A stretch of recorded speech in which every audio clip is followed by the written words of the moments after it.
On hand to bring you all the action, and we've got a packed house tonight here at Fenway Park in Boston. And, well, we might have after that fantastic finish last night. The Red Sox beating the Yankees 11-10. They came up with 8 runs in the bottom of the 8th to do it. We'll take a look at the starting lineups right now. And the Yankees first. For the Yankees, Dick Hauser playing second base and leading off. Roy White in center field and batting second. Mickey Mantle at first base, and he's batting third. Joe Pepitone is playing left field and batting cleanup. Andy Costco in right field, batting fifth. And here's the big surprise of the night, the big talk around the Yankee circles. Tommy Tresh, the shortstop, and batting sixth. I'll say that again. Tommy Tresh, who has not played shortstop in 6 years, has been inserted by manager Ralph Houck as the shortstop, and he'll be in there indefinitely. Tommy Tresh at short and batting sixth. Jake Gibbs behind the plate, hitting seventh. Bobby Cox at third base, batting eighth. And Bill Mambo Kett will be pitching, and he'll be batting ninth. For the Boston Red Sox, Mike Andrews leading off and playing second base. Joe Foy at third. He's batting second. Carl Yastrzemski in left field, hitting third. Reggie Smith batting cleanup and playing center field. Ken Harrelson in right field, batting fifth. George Scott at first base, hitting sixth. Jerry Adair still in there at shortstop. He'll be batting seventh. Elston Howard will be catching, hitting eighth. And Gary Bell will be pitching, and he'll be batting ninth. The batteries once again for the Yankees. Mambo Kett pitching, Jake Gibbs catching, and for the Red Sox, Gary Bell pitching and Elston Howard catching. So these are the starting lineups, and we'll be back right after this word.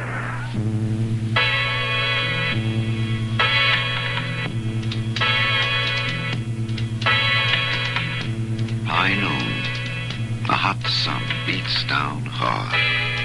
You've got to cool off. Ice your insides with something special. A chilling Valentine Premium. It's a very special glass of beer.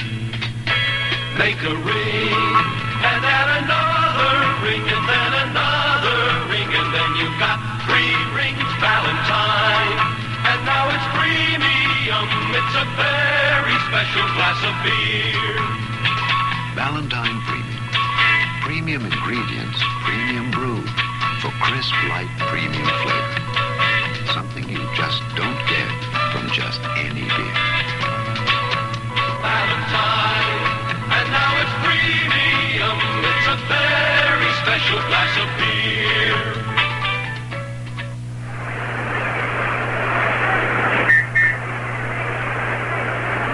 Bill Mambo Kett is warming up in front of us here. Gary Bell did his warm-ups in the bullpen of the Red Sox out in right field. And right now we remind you it's New York Yankee baseball. Let's pause for station identification.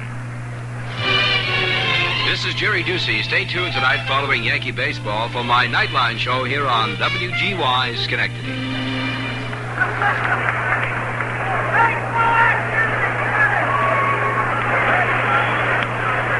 So the umpires are coming out of the Red Sox dugout along with first base coach Bobby Doerr.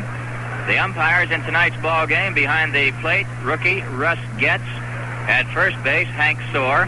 Nestor Shylock at second, and Bill Kinnaman is the umpire at third. Here comes manager Ralph Houck from the Yankee dugout. Right now, as we look at the action developing in both major leagues, we find that Baltimore is at Cleveland, Braybender against Tiant, Washington at Detroit, Oakland at Chicago, and California is at Minnesota. All-night action in the American League. Over in the National, it's the same way. Cincinnati at Pittsburgh, the Braves are in New York, St. Louis at Philadelphia, Houston at San Francisco, and Chicago at Los Angeles on the coast. A later start, of course, on the West Coast. The standings right now, Detroit leading the Indians and the Orioles by 2 games and 3 ahead of the Minnesota Twins. Boston 3.5 back, followed by Oakland 4.5 down. California and Washington 5.5 out. New York and the White Sox 7 back. Over in the National League, the Cardinals leading the Giants. The San Francisco Giants by 2.5. Atlanta, 3.5 back. Pittsburgh and the Chicago Cubs, 4.5 down. Cincinnati and Philadelphia, 5.5 back. The Dodgers and the Mets, 6 games out. And in last place, the Houston Astros. And a huge crowd on hand here tonight, coming to their feet as the Red Sox take the field. The Red Sox have won 5 straight.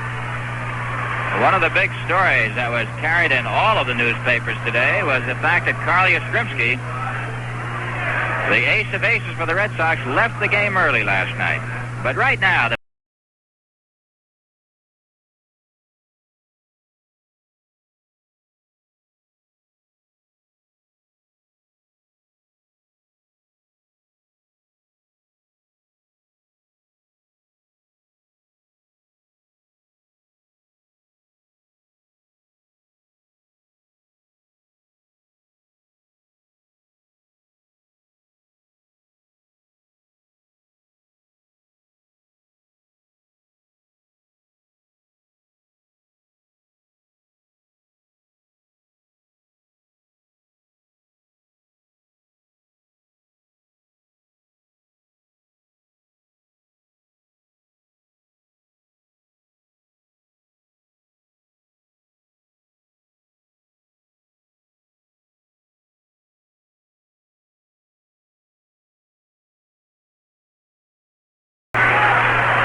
for the Red Sox on the mound, and he'll be going up against the top of the Yankee batting order, Dick Hauser, Roy White, and Mickey Mantle. Bell is 1-1 this year. Against the Yankees, he's 1-0, so that game that he won was against the Yankees. He's 109 and 101 lifetime, and 12-12 lifetime against New York. Most of that record, of course, with the Cleveland Indians. Got a couple of real old pros on the mound out there tonight. Gary Bell, who's won 109 lifetime Major League victories, and Bill Monboquette with 113. George Scott at first base, Mike Andrews at second, Jerry Adair at short, Joe Foy at third, Elston Howard behind the plate, Carl Yastrzemski in left, Reggie Smith in center, Ken Harrelson in right, and Harrelson has been red hot. We mentioned about Carl Yastrzemski leaving the game early. He was taken out and told to go home and relax and take life easy. And at that time, the Red Sox were behind by a score of 10-5. And then it came to that fateful bottom of the 8th inning, and they had to insert Dalton Jones in the area where Carl Yastrzemski normally would have been hitting. And I believe had the Red Sox not won that ball game, that manager Dick Williams would have been in for quite a bit of criticism. As it turned out, when you win, what can you say? As it turned out, Dalton Jones hit a stretch single and kept the rally alive, and eventually the Red Sox went on to win the ball game with those 6 big runs in the bottom of the 8th. Whitey Ford coaching at first base for the Yanks, and at third, the old pro Frank Crissetti, and the first pitch of this ball game is about to come underway. Dick Hauser batting 125, waiting, and the first pitch is fouled back in the screen, strike one. Hauser replacing Horace Clark at second base. Horace has been in a dreadful slump. Last night, Hauser came to the plate 5 times, and in his first 4 appearances, he walked. So he actually was 0 for 1. He scored 3 runs last night. Gary Bell, the right-hander again, into the windup. A slider that misses outside, 1-1. It was the Yankees' most productive run exhibition of the entire 1968 season, and yet it was fruitless as the Red Sox came on strong in that big 8. The 1-1 pitch, popped up, coming back. Howard is after it. No chance, into the stands, out of play. 1 ball and 2 strikes.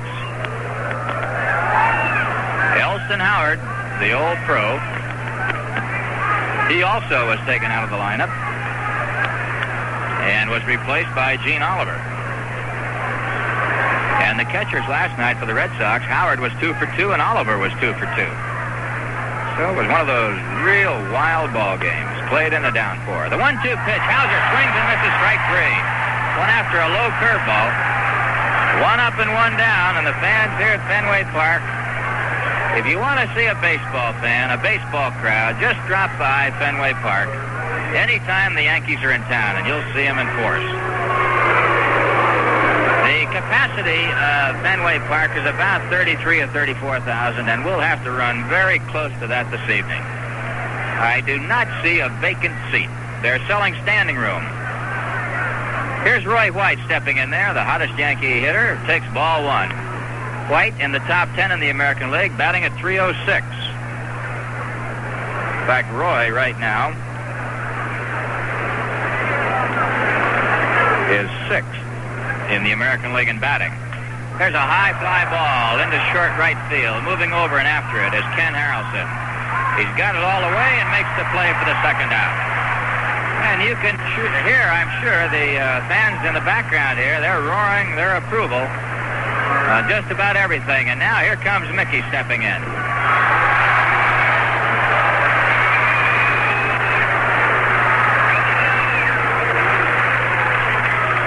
Defense in the infield and the outfield. Way back, George Scott, Mike Andrews at the edge of the grass. On the right side, Boy is deep at third, Adair deep at short. The first pitch by Bell to Mantle, hit the straightaway center field. Reggie Smith going back near the barrier, has room, is under it, makes the play. 3 up and 3 down for the Yankees.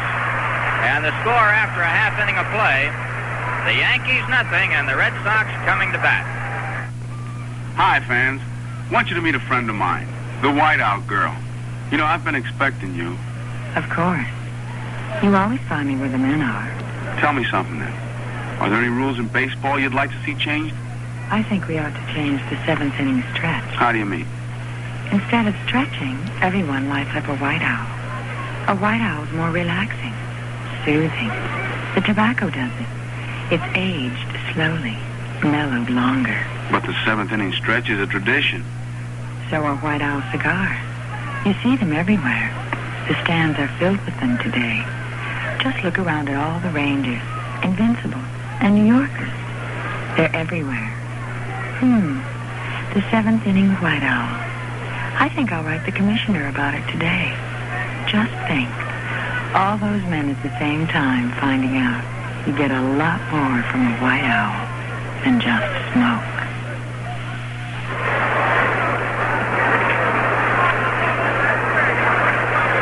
This program is authorized under rights granted by the New York Yankees solely for the entertainment of our audience, and any publication, reproduction, or other use of the descriptions and accounts of this game without the express consent of the New York Yankees is prohibited.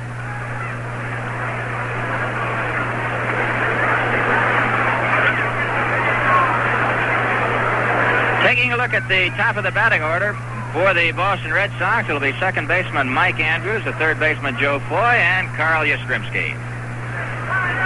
Mike Andrews, right-hand hitter. He's got one of those Elston Howard weight donuts on his back that he's just removed. And he's just been announced, and you hear the approval from the crowd here. Mike Andrews, a .245 hitter, 2 home runs and 11 RBIs.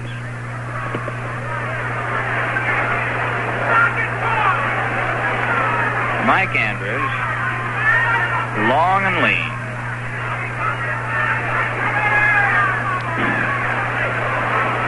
Bill Mamboquette, 4-2 on the year, shooting for number 5. And in this ballpark, one that he is used to. He played here for 8 or 9 years, so he knows all the ropes. First pitch is a pop-up to the right side, short right field. Hauser going back, Costco coming in. Now Hauser calling for it, makes the play.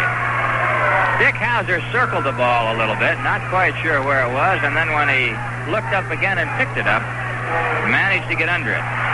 It's that time of night, I might say, when you can lose a pop-up. It's that period between daylight and darkness where balls going up in the sky you can lose, and sometimes have a lot of trouble picking them up. But Hauser managed to come up with that one. All right, here's Joe Foy, red-hot hitter. Takes a strike right in there from Mamboquette. Foy hitting at .315, 1 home run and 12 RBIs. Right behind him, Carl Yastrzemski. He'll be followed by Reggie Smith and Ken Harrelson.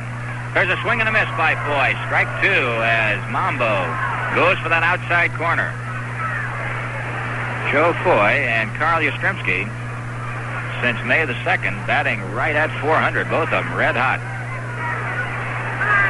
He's hit in 5 straight games, also 10 of the last 12, raising his average from .205 to .315. Mambo to Foy. The slider misses outside, 1-2. A packed house. The wind is blowing out toward that left field wall. A big green monster.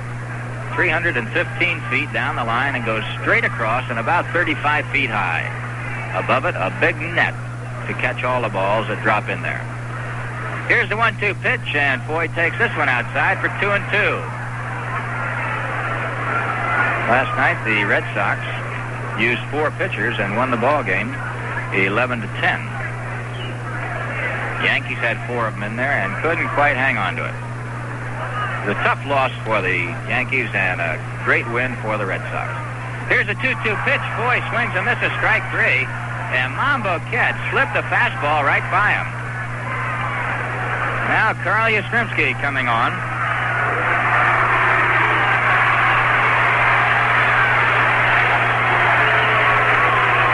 Defensively for the Yankees, Bobby Cox at third, Tommy Tresh at shortstop. First game in 6 years at short.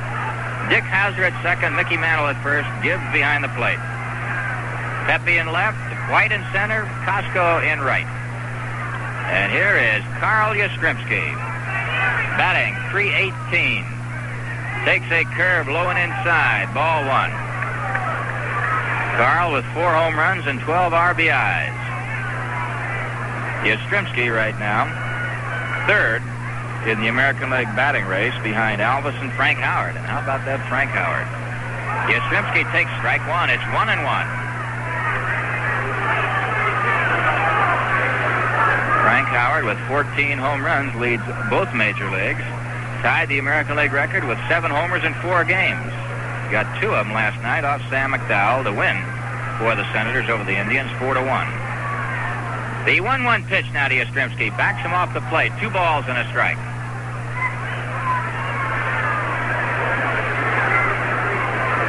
Dark, gray, overcast evening. Cool evening. And a packed house at Fenway Park.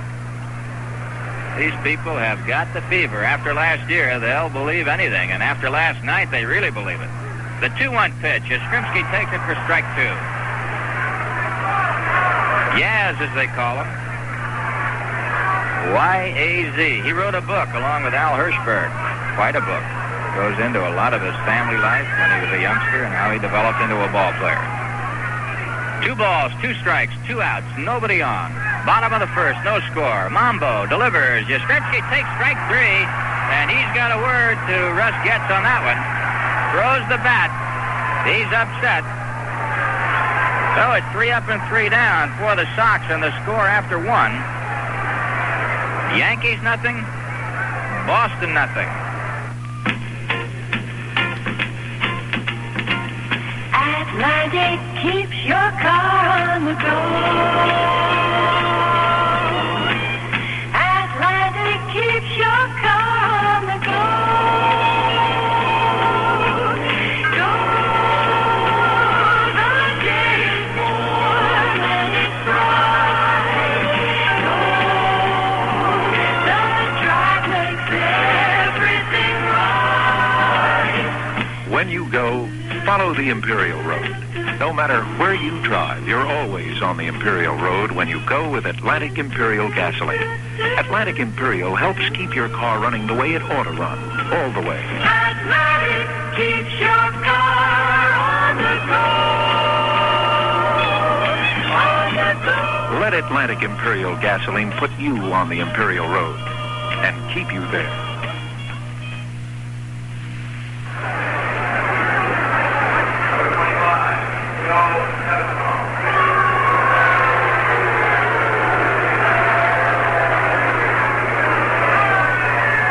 Pepitone is stepping in for the Yankees, and he is playing his first game in left field in Fenway Park. He's up there against that big green monster. Pepe batting at .333, 6 for 18, 3 doubles, 1 RBI. Takes ball 1. Joe Pepitone said that he feels better when he throws hard with his arm, the one that he cracked throwing, than he did when he just lobs the ball. Bell delivers. It's low and inside. It's 2-0 to Pepe. Foy is tight at third base, giving Pepitone about 15 feet of the line. Reggie Smith almost in dead center. They're not playing Pepitone to pull.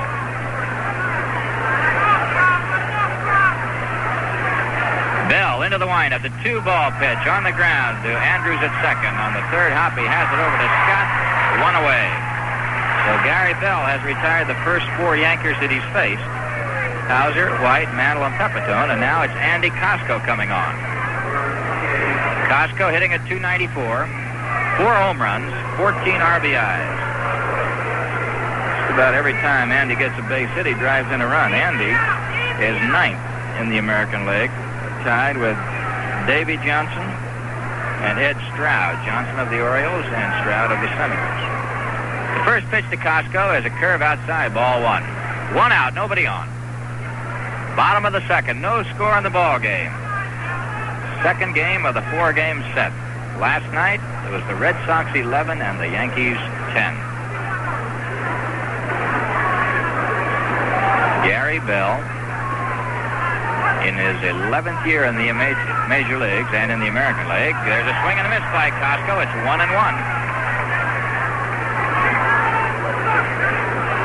The wind now twisting in a little bit, blowing toward the left field foul line so that any high fly ball could be held up slightly. It's not blowing out as it was when the game started. Here's the 1-1 pitch. Swung on a miss. Strike 2. A curveball. The wind becomes a very important factor here at Fenway Park because of that short fence. You can get a ball, almost a high fly ball with not too much distance, and if the wind's blowing out, it'll go out of here. All right, Gary Bell taking his time now. Here's the 1-2 pitch to Costco. Missed outside. 2 balls and 2 strikes. Andy Costco, very scholarly type. Costco and White have taken the jobs away from Robinson and Whitaker. That's just the way it stands right now. The 2-2 pitch now on the way to Costco. Hit sharply. 2 hops to Adair. Bobbles it in front of him. He's up with it. Underhand flip is in time. Jerry Adair recovered nicely on that ball. It was sharply hit right to him. Hit off the heel of his glove, then his chest, and then popped out about 6 feet in front. He was over there in a hurry. Came up with it. The underhand flip was in time to get Costco. So it's 2 up and 2 down. Now here comes Tommy Tresh, playing shortstop tonight. The last time he played short was in 1962. And you know, Tresh made the All-Star team as a shortstop in his rookie season. All right, he's waiting and takes a strike from Gary Bell. Tresh is one of the few ball players who has made the All-Star team at 2 positions. He made it as a left fielder and as a shortstop. Here's the 1-strike pitch on the way to Tommy. He way outside, 1-1.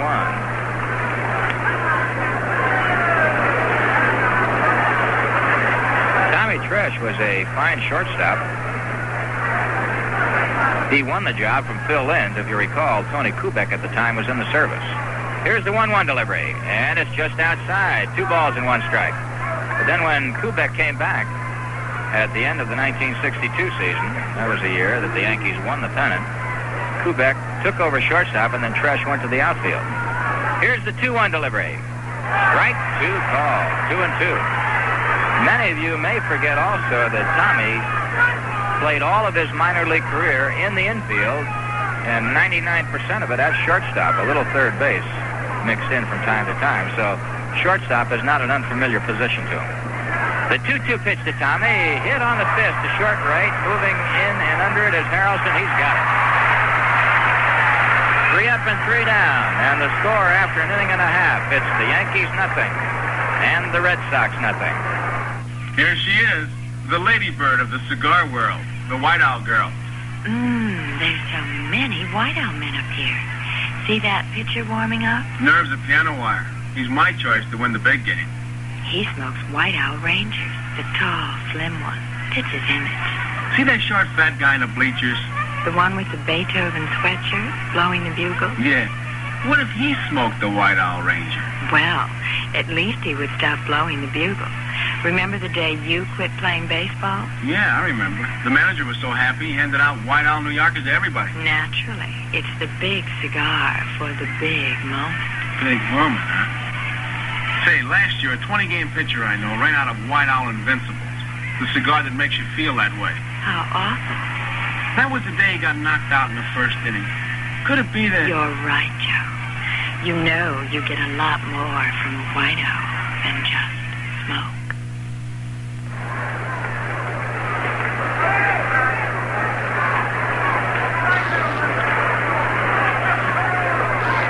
We go into the bottom of the second inning, a no-score ball game. It'll be Reggie Smith, Ken Harrelson, and George Scott.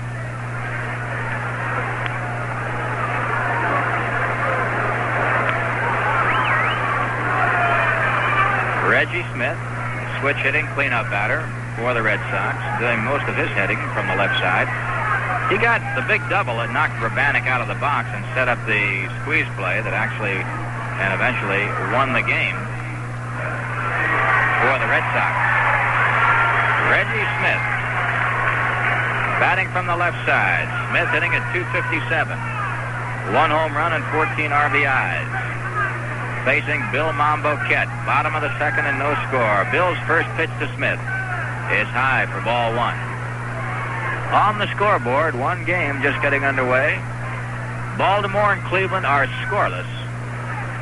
I think that's Louis Tiant, is it not, Bill Kane, going for his 5th successive shutout? Louis Tiant for the Indians. We'll keep a weather eye on that one. There's a bunt. Mamboquette has it.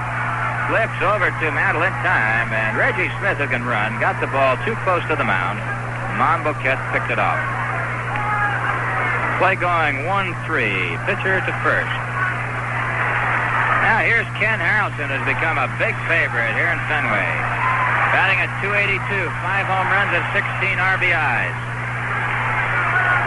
This year, before Tony Conigliaro tragically had to bow out of the baseball scene, there was a lot of talk that Harrelson would be traded. And I talked to him at length tonight before the game, and he said, you know, this is one place I want to stay. He said, I didn't want to be traded. And he has turned it in.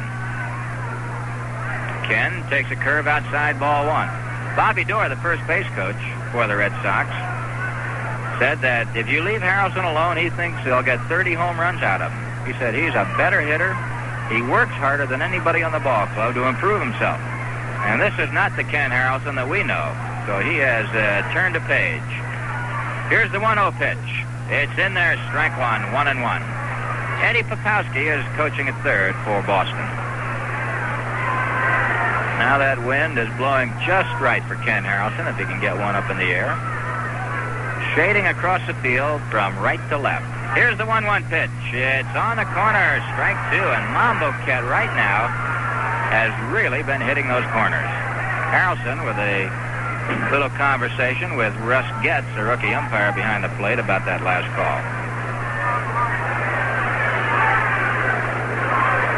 Now Harrelson stepped out. He's hit safely in his last 10 games here at Fenway Park. 17 for 37. That's here in Fenway, a .459 clip. Harrelson takes outside. 2 balls and 2 strikes. That Harrelson has been shut out only once here at Fenway Park. That was on April the 21st. Hit all 5 home runs here. So you can see why he's so popular here in Boston. 2-2 pitches just outside. It's 3-2. The Red Sox 3.5 back, trailing Detroit, who leads the American League by 2 over Cleveland and Baltimore. Those Indians have some pitching. In fact, there's been great pitching all over both leagues, both the American and the National. Here's the payoff pitch on the way by Mamboquette, and Harrelson takes inside ball 4 and draws a walk. First walk given up by Mambo. And Mamboquette does not walk many batters. Now here's George Scott.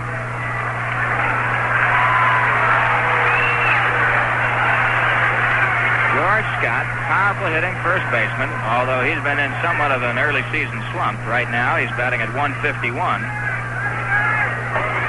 Has 1 double and 7 RBIs, but he is just coming out of a terrible slump that began opening day. In fact, he got his first extra base hit only 2 days ago. The pitch to Scott is on the corner for strike 1. Mamboquette with that slider, just knifing the corners.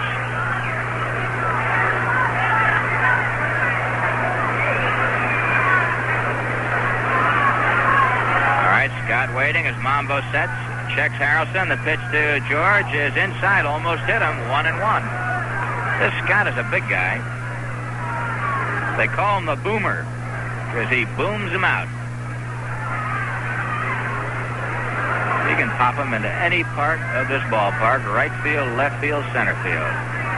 All right, Harrelson with a big lead. Looks like he might be going. There's a ground ball to Hauser at second. He flips the Tresh for one. Throw to first in time.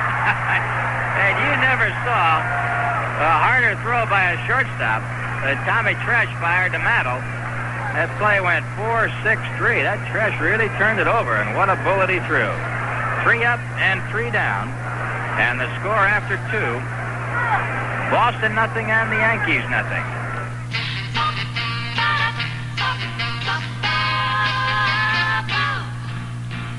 Wouldn't you really rather have a Buick? A Buick? A brand new Buick? Wouldn't you really rather have a Buick this year? A very special time of the year is here. Buick Bargain Days. If you've ever dreamed of owning a brand new Buick, Special Deluxe, Skylark, Grand Sport, LeSabre, Wildcat, Electra 225, even a Riviera, this is your time of year. Buicks, equipped the way Buicks should be equipped, are easier to own than they've ever been. Let your Buick dealer show you. Wouldn't you really rather have a Buick? A Buick? A brand new Buick? All the bright, exciting new Buicks are here.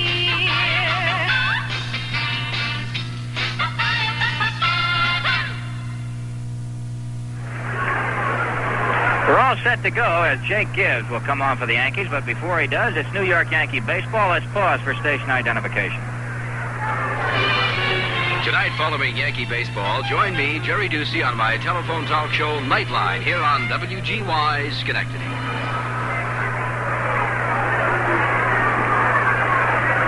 Gary Bell now into the windup, and the first pitch to Gibbs is just outside, ball one. Jake made out as if to bunt and then took it. Jake batting 190. 2 doubles, 8 RBIs. Got a couple of stolen bases. Gary Bell, 195-pound right-hander, delivers, and Gibbs takes it for strike 1. 1 ball, 1 strike.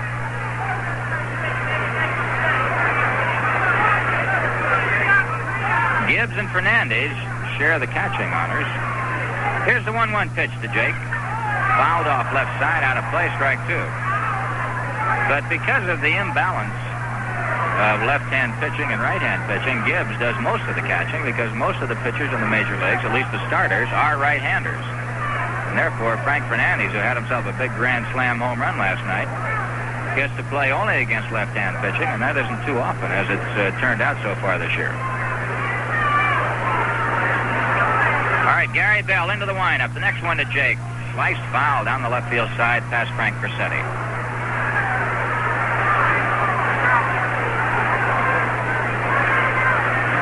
The Yankees play tomorrow night, Sunday afternoon, and then on to Washington, and then back on Wednesday night against the Baltimore Orioles. Incidentally, the Yankee yearbook is ready. You don't have to come to the stadium to buy it. You can order it by mail. We'll tell you how in just a moment. There's a ball that gets over the head of Elston Howard, 2-2. If you want the new Yankee yearbook, and it's really a honey, it costs 75 cents, but if you order by mail, please send $1 and send your ticket or your yearbook request to Yankee Yearbook, care of Yankee Stadium, Bronx, New York, with $1, and they will send you a Yankee Yearbook. Gibbs hits one solidly into the gap in left center. Yastrzemski is over there, makes a nice stop, and holds Gibbs to a single. That was a fine play by Carl Yastrzemski. And he gets a big hand. That was labeled a double all the way. The first base hit for the Yankees. First Yankee base runner. But Carl Yastrzemski, with a fine defensive play, holds Gibbs at first. Now Bobby Cox batting in the number 8 spot, stepping in. Cleveland and Baltimore scoreless. They're in the third. Cox takes outside, ball 1. See, Tiant in 4 games has pitched 36 consecutive scoreless innings, so that is now at 38.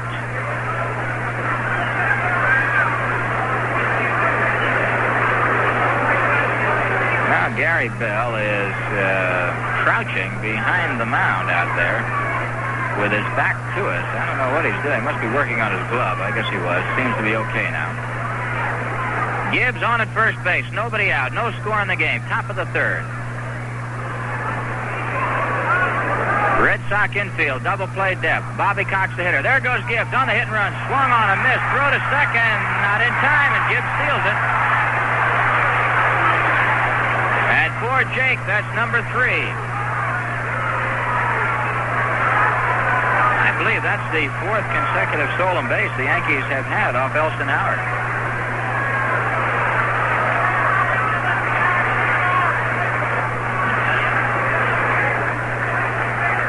All right, Jake Gibbs at second base. A 1-1 count to Bobby Cox. Cox, a right-hand hitter. Waiting as Bell delivers, and Bobby swings and misses. Strike 2. 1 ball and 2 strikes. Now the plate umpire, Russ Getz, wiping off home plate. Last night you couldn't do that. You had to wipe it off with a towel. He just brushed it off with a whisk broom. 1 ball, 2 strikes. Cox waiting. Gibbs at second. He singled and stole second. Bell to Cox. Fouled off left side. So the count holds at 1 ball and 2 strikes. Fenway Park, a mass of humanity.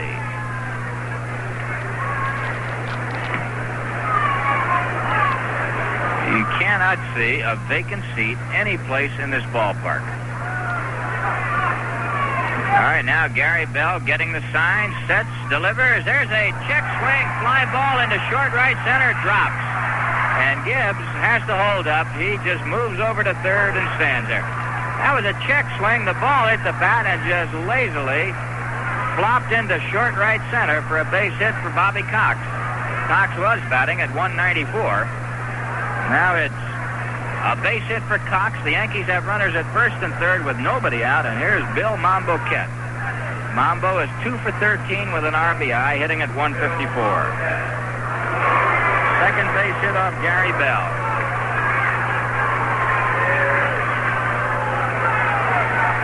Of course, after last night, the way things went. Whoa, and Mambo Kett almost got nailed by Gary Bell, and Mambo just dropped the bat and walked away. I'll tell you, if you're going to knock somebody down, that's not the guy to do it to.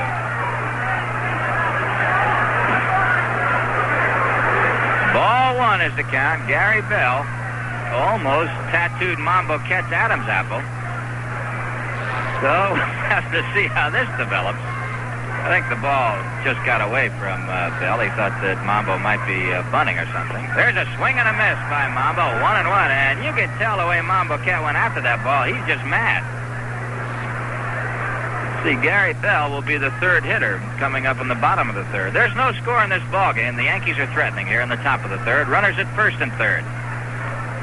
Foy is in at third. Scott holding against Cox at first. Adair at short. Andrews at second, double play depth. Here's the 1-1 delivery. And this ball was a bunt that was fouled back. It's strike 2. It was a safe squeeze. It wasn't the type of ball that was a wide open suicide squeeze. It won the game for the Red Sox last night. Mambo just squared around. Holding at third, waiting to see how the ball was bunted was Gibbs. And waiting at first also was Bobby Cox. So it's 1 ball and 2 strikes now. Whitey Ford yelling something to Cox at first. Frank Rossetti over is actually talking to Gibbs at third. So we'll see what develops from this one. All right, Gary Bell ready. Here's the 1-2 pitch. Curveball popped up right side. George Scott, foul territory. He's under it. He's got it for the out. So the runners hold at first and third, and that'll bring up Dick Hauser, who struck out in the first inning on a low curveball. And Mambo Kett and Hauser having a conversation as Mambo returns to the Yankee dugout. Sometimes the next hitter will ask the man in front of him just, well, what's he got? What did he throw you? What's the pattern? Little questions like that, inside stuff. The seating capacity here at Fenway Park is 33,375, and the PR director for the Red Sox, Bill Crowley, said they were selling standing room, so we might go by that number there. There's a foul off to the right side, out of play by Dick Hauser. Strike one. Kicked off the facade of the roof and then bounced into the lower deck. Fenway Park does not have a double deck. It has a roof area here with some choice seats, about 3 deep, that ring the playing field from down behind third and down behind first. Here's the one-strike pitch to Hauser on the ground, dribbled toward third, foul. Strike two. But this is the only ballpark in the major leagues that is not double-decked or even triple-decked, as is Yankee Stadium. In fact, out in Chavez Ravine in Los Angeles, they have 4 levels. I think they also have 4 levels in the Astrodome in Houston. But here at Fenway Park, only 1 level, with the exception of a few choice seats on the roof here. The roof isn't very high. It'd be about the height of the mezzanine at the stadium. Hauser takes a fastball outside, 1-2. 1 ball, 2 strikes. Gary Bell in some trouble here in the top of the third, a scoreless ball game. 1 ball and 2 strikes on Dick Hauser. Gibbs at third, Cox at first. Bell comes set again, delivers, and Hauser hits one. Bell has it on 1 hop, fires to Andrews, throw to first is in, not in time. Not in time, and a run comes across. And now Dick Williams is coming out to have a word with Hank Soar. Williams thinks that he got it, and for a moment it looked as though Soar was going up with that right hand. Dick Williams has his say and leaves, but the Yankees move out in front 1-0. The Red Sox missing the double play. Gibbs comes in to score. Hauser is out 1-4, but gets credit for an RBI, and for Dick, that's his first of the year.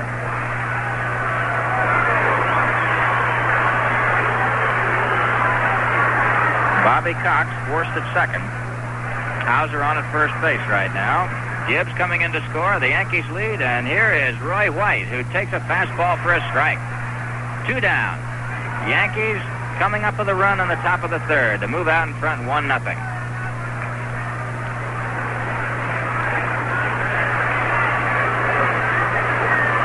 Gary Bell had a shot at a double play, but couldn't come up with it. White takes low and inside. It's 1-1. Actually, the throw was a little bit off to the right of second base, and Mike Andrews, covering, had a little trouble with his feet before he could get rid of the ball, and that slight hesitation cost the double play and gave the Yankees the run. 1 ball, 1 strike to Roy White. Hauser moving off first. Here's the pitch. It's a pitch out. They were looking for Dick to run, and he didn't. It's 2 balls and 1 strike. Gary Bell, a big addition to the Red Sox staff. Many people feel that it was his acquisition from the Indians that helped put the Sox over last year in their big year. All right, Bell to White. In there for strike 2. Roy White flied to right in the first inning. It's 2 balls and 2 strikes.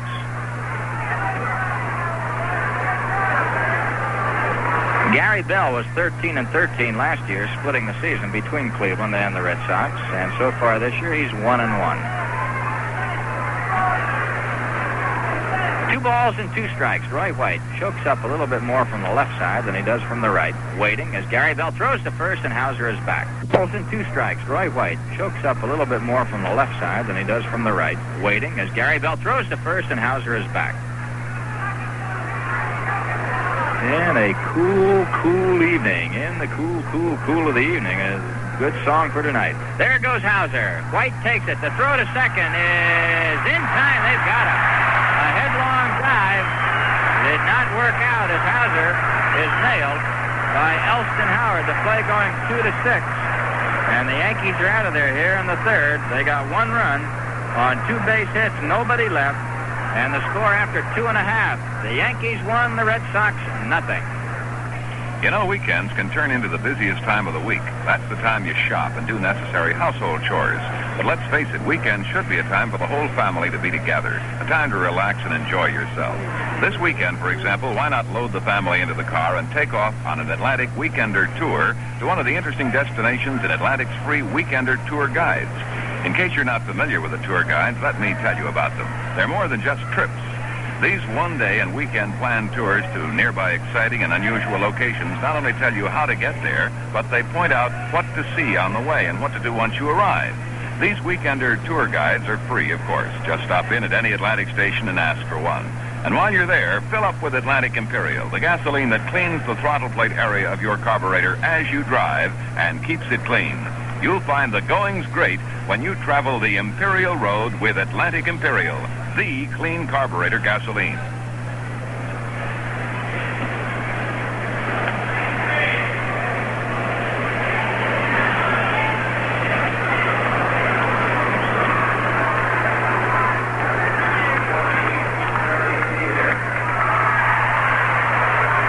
Here is Jerry Adair coming on.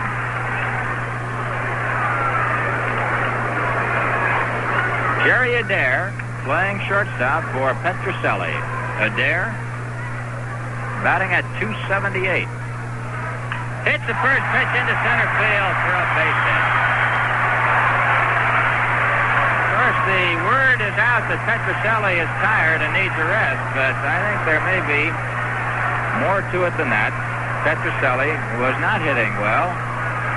And from some of the comments we can pick up, there may be a little feud going on between Petrocelli and his manager, Dick Williams, over one thing or another, which has never been brought to light.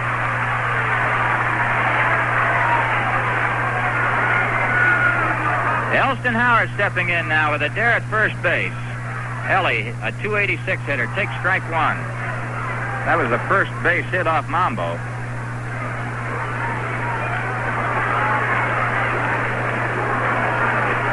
Elston Howard was 2 for 2 last night. He's got 1 home run and 5 RBIs. Hitting much better this year than he did last season. Takes high and outside from Mambo, 1-1. Jerry Adair at first. Nobody out. Yankees leading 1-0 last half of the third inning.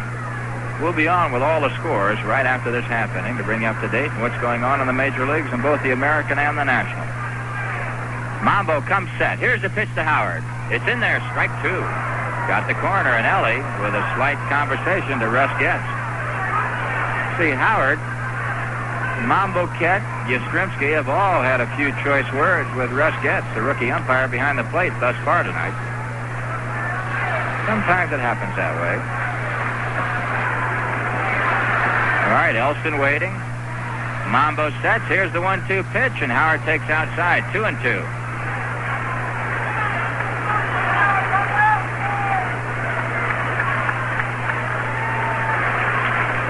2 balls, 2 strikes. And listen to those Red Sox fans go. They want to shake something up here. All right, Mambo, the 2-2 pitch to Elston Howard on the way. A high chopper over second. Tresh has it, tags the bag, throw to first, double play.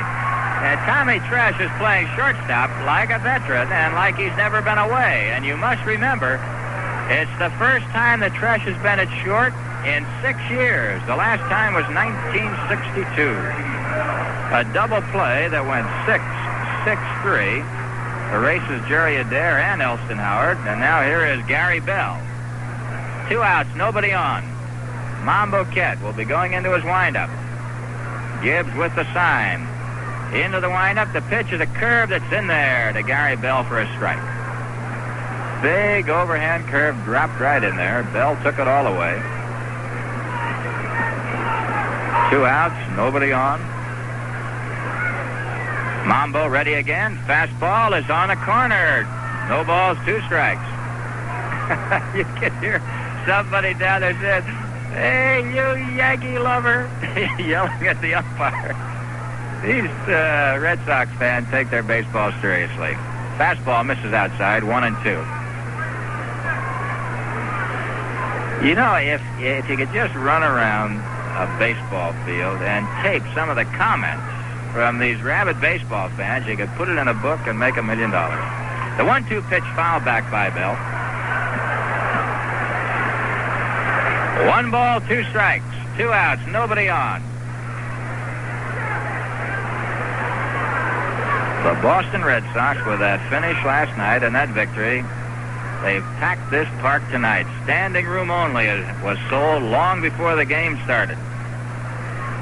Be interesting to see just exactly where the crowd figure tabulates for the tonight. All right, Mambo check and gives. Here's the 1-2 pitch. On the way, sidearm curveball, swung on a miss, strike 3. And that's the 3rd strikeout for Mambo Kett. For the Red Sox, no runs, a base hit, and nobody left. And the score after 3 full innings of play, Yankees 1, Red Sox nothing. And now, while we've got our network with us, let's take a look at the scores tonight. Indians leading the Orioles 1-0. That's after 3. Bray Bender against Tiant. Tiant going for his 5th consecutive shutout. The Major League record is 5, held by Harris of the White Sox in 1904. Tiant also has 36 scoreless innings going into tonight's ball game. He's got 39 right now. The record is 56 by Walter Johnson. Incidentally, Larry Brown had a home run in the 3rd to put the Indians ahead. Senators failed to score in the top of the 1st. They're playing the Tigers in Detroit. It's Coleman against Sparma. Oakland at Chicago. California at Minnesota later starts. The Braves are in New York. It's Jarvis against Cardwell. No action on that one yet. Cincinnati did not score in the top of the 1st. They're playing the Pirates in Pittsburgh. Maloney against McBean. Cardinals and the Phillies are scoreless after 2. Gibson against Fryman. Houston at San Francisco. Chicago at Los Angeles. They're playing night games. And that'll be about 11 o'clock Eastern Daylight Time. They're playing on the West Coast.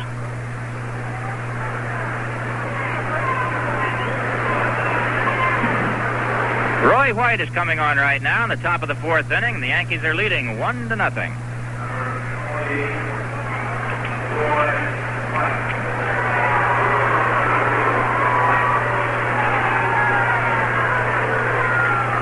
Roy White, who was at the plate when Hauser was out attempting to steal, is back there again. Hits the first pitch foul down the first base side. You know, we told you that Frank Howard tied an American League record last night when he hit his 7th home run in 4 consecutive games.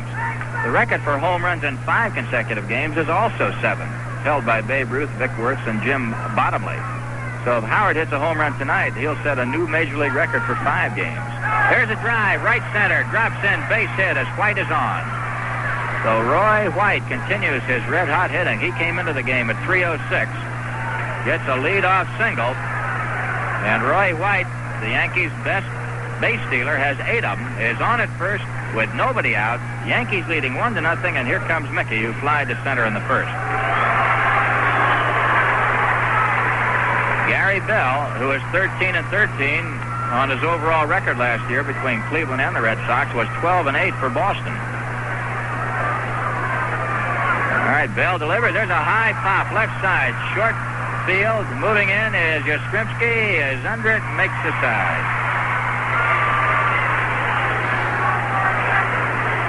So Mantle is out of there on a short pop to the left side. Yastrzemski getting under it and putting it away. 1 away, White holding at first, and now Joe Pepitone, who bounced to second, is moving in.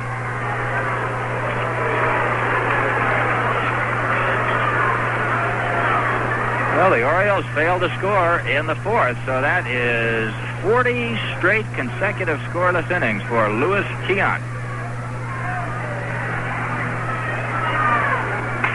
Throw to first, and back in plenty of time is White. I think the record in the National League is about 46, held by Carl Hubble. Somewhere in that area. Louis Tiant, what a string he's had. He shuts out the Orioles tonight. He'll really have something going. The pitch to Pepe is fouled back on the screen. Strike 1. Carl Hubble's National League record is 46.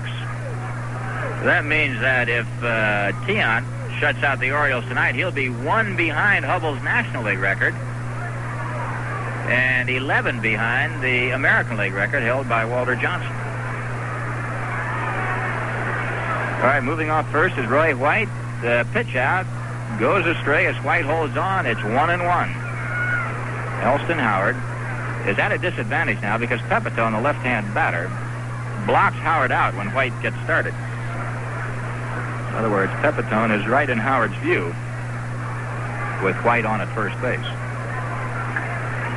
Yankees are leading 1-0, top of the fourth. Now White moving off first. Gary Bell sets. Here's the pitch to Howard. Nice play. It's in the dirt. Throw to first. White is back. Ellie Howard, what a play he made. That ball was in the dirt. He scooped it up like an infielder. So the count now on Pepitone is 2 balls and 1 strike. Pepe looking at Frank Bracetti. Roy White moving off first. Little bigger lead. There he goes. The pitch is outside. Howard fires, and White is out of there. Roy White nailed by Elston Howard. That's the second one that Howard has got, going 2-6. From Howard to Jerry Adair. And White had a mild, shall we say, argument with Nestor Shylock, as if to say, how about it? And then threw his helmet in the dugout when it came in. I think he's a little upset over the call. It's 3-1 now to Pepitone with 2 outs. Nobody on. Bell ready. Here's the pitch to Pepe. It's high and tight, ball 4. That's the first walk given up by Gary Bell. Bell has given up 3 base hits and 1 run. Struck out a batter and walked 1.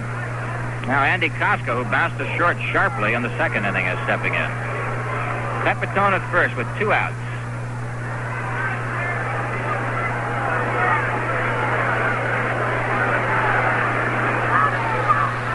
All right, Gary Bell getting the sign from Ellie Howard. There's a curveball swung on a miss as Costco goes after it. Andy Costco admits he's a Bible hitter. Thou shalt not pass. Anything over the plate that he can reach, he goes after. He gets his 3 cuts. Gary Wozlewski is throwing in the Red Sox bullpen, just getting a little work.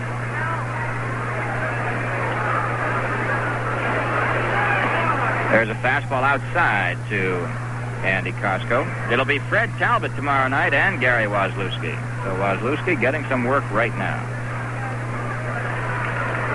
Andy Costco among the top 10 hitters in the American League. Andy's knocked in 7 runs over the last 4 games. Leads the club in RBIs with 14. Standing in there, waiting as Bell delivers. There's a high pop to the right side. Behind first base is Mike Andrews, waiting for it in fair territory, and makes the play.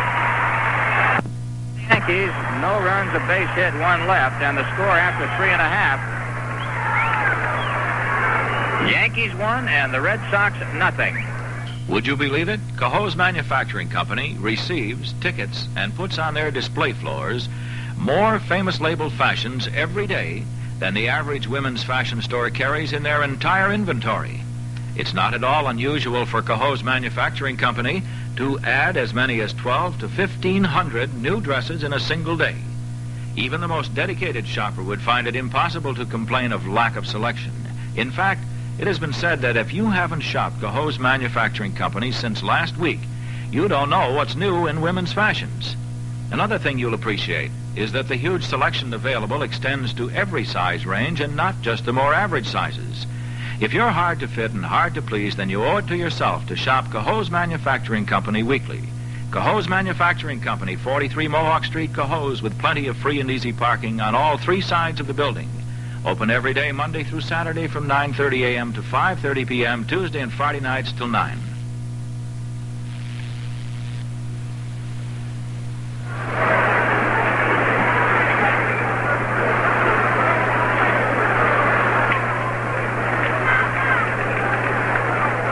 Mike Andrews is coming on to face Bill Mambo Cat. It's a tight one. The Yankees are leading 1-0 as we move into the bottom of the 4th inning.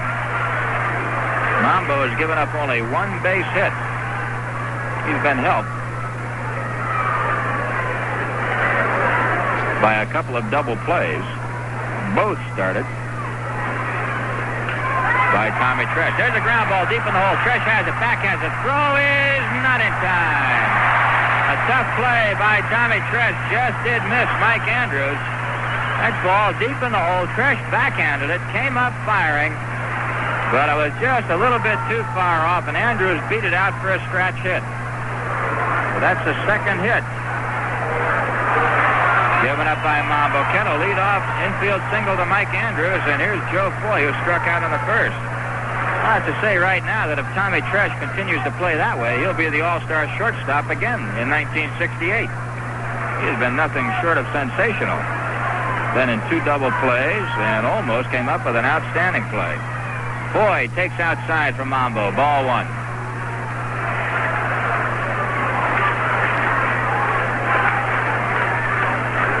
Tommy Tresh, having been inserted at shortstop for the first time in 6 years, so far has been nothing short of sensational.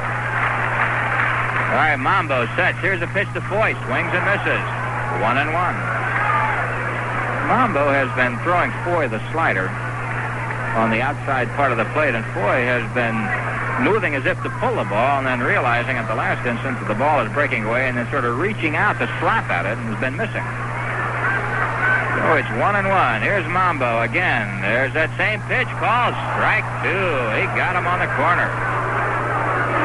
Bill Mambo catch. Razor sharp tonight, and you have to be here in Fenway Park. Gary Bell, right with him, has done a fine job too.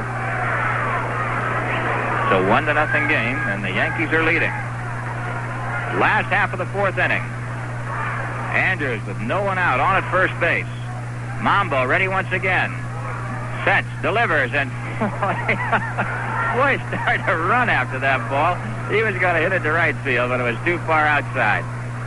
He actually moved his back foot and started to chase it because Mambo's been nipping that corner. Let's see if Bill comes back on the inside this time after he's got Foy leaning over the plate. Here's the 2-2 pitch. And he went outside again, and Foy went with it. This could be trouble right down that line, and it just slices foul. Joe Foy kept going out after that ball and nearly dumped one down the line and right. Costco would have had no chance to get to it, and it sliced foul by about 6 feet.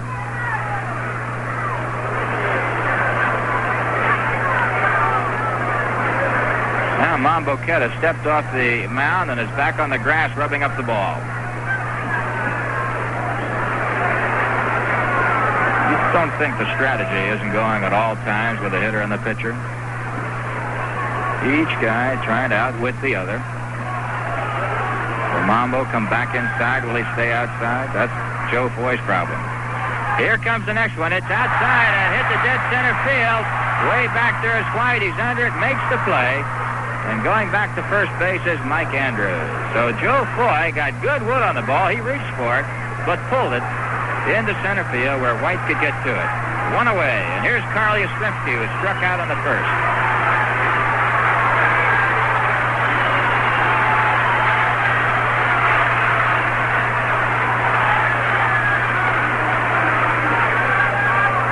You know, they put things in the papers to show the comparative statistics of ball players from 1967 to 1968. All the Red Sox averages are in there. Here's Carl taking outside from Mambo. It's ball 1.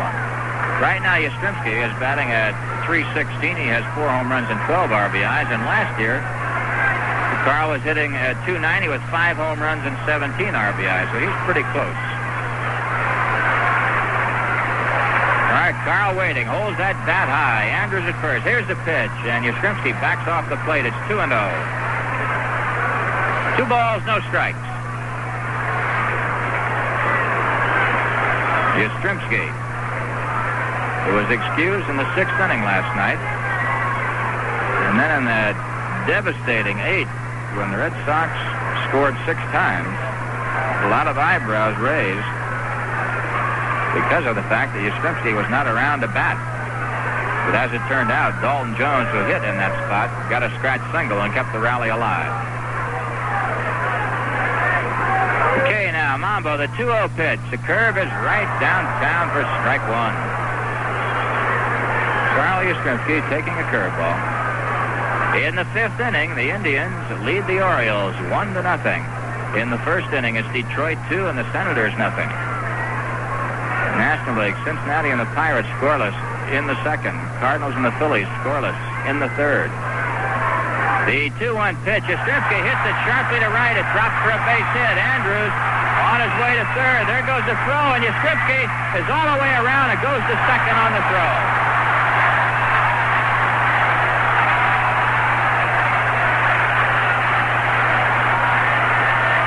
Carl Yastrzemski singles to right field, but moves to second base on the high throw by Andy Costco that went all the way to third. By the time Bobby Cox got to the ball, there's no chance for him to make a play on Carl Yastrzemski. So that takes a double play away. Puts runners at second and third with one out, and that'll bring up Reggie Smith. While we're waiting, it's New York Yankee baseball. Let's pause for station identification. This is Jerry Ducey. Stay tuned tonight following Yankee baseball for my Nightline show here on WGY Schenectady. Andrews at third, Yastrzemski at second. And here's Reggie Smith, who is out on an attempted bunt for a base hit in the second. Smith batting cleanup. And they're going to put him on intentionally to load him up and pitch to Ken Harrelson. And listen to the band.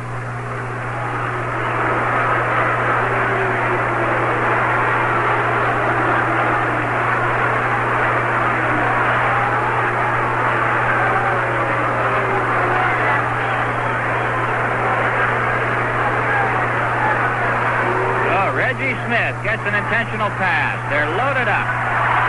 Smith at first, Yastrzemski at second, Andrews at third, and everybody's favorite right now, Ken Harrelson stepping in.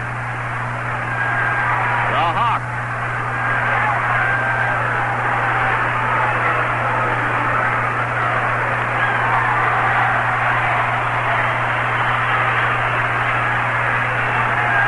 The Red Sox are threatening here in the last of the fourth. Yankees leading 1-0. Cox is in at third, Mantle at first, Tresh at short, Hauser at second are back for the double play. Monboquette will come to the plate.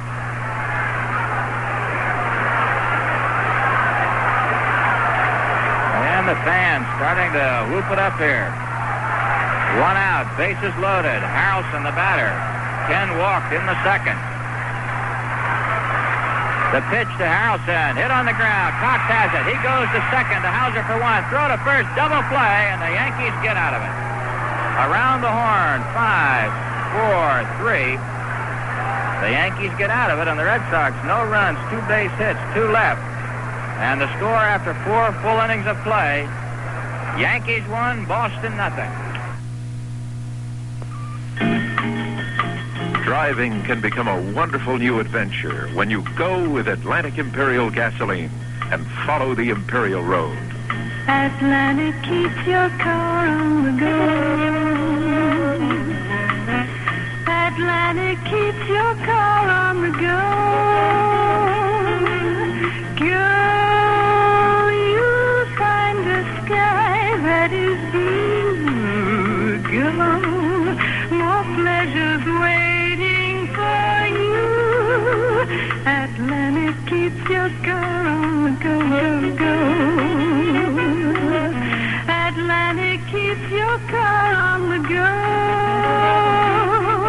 Atlantic keeps your car on the go. Go with Atlantic Imperial gasoline and follow your Imperial Road.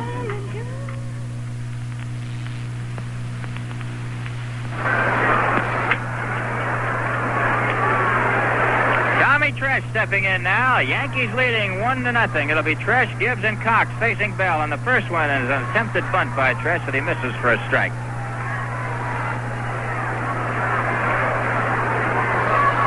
Well, the Yankees return on Wednesday, May 22nd, a night game against the Orioles.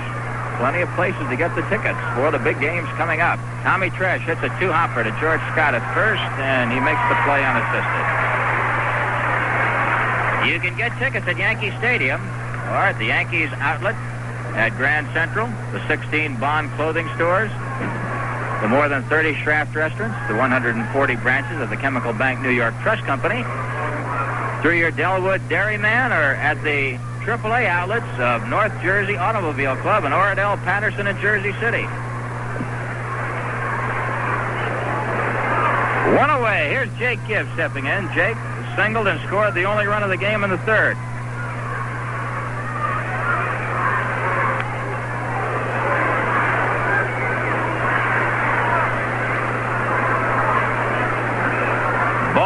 3-1 to Jake Gibbs. Gary Bell with 1 out and nobody on.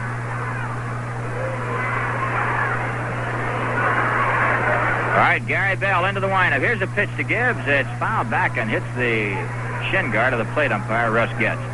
Incidentally, we'd like to extend a warm welcome to the latest and newest Yankee ticket outlet in the greater New York area, the Freedom National Bank, located at 275 West 125th Street. Freedom National will handle your Yankee ticket reservations during banking hours. And there are plenty of them. I'll give them to you in just a minute. Gibbs takes low, 2-1. The Freedom National Bank is open 9 a.m. to 8 p.m. on Mondays and from 9 a.m. to 6 p.m. Tuesdays through Friday. So there are plenty of hours to pick up tickets at the Freedom National Bank, located at 275 West 125th Street. It's a 3-1 count now to Jake Gibbs as we're moving into the top of the 5th inning with 1 out and nobody on. Single by Gibbs, single by Cox. There's a drive into right center. Reggie Smith over his head. He can't get it. Gibbs is going to go for 3. He's around second. And he's in with a triple. Jake Gibbs hit a bullet that Reggie Smith thought he had, ran under the ball, leaped at the last minute, and it sailed over his head. Well, a 1-out triple for Gibbs. He's 2 for 2. And, brother, that ball was really pickled. So Jake Gibbs, who singled, stole a base, went to third on the single by Cox and scored on the ground out by Hauser, is now on at third base with a 1-out triple. And here's Bobby Cox. So that was the first triple of the year for Jake. Red Sox infield is in tight. Yankees leading 1-0. Top of the 5th. Here's a pitch to Cox. He takes strike 1 right down the middle.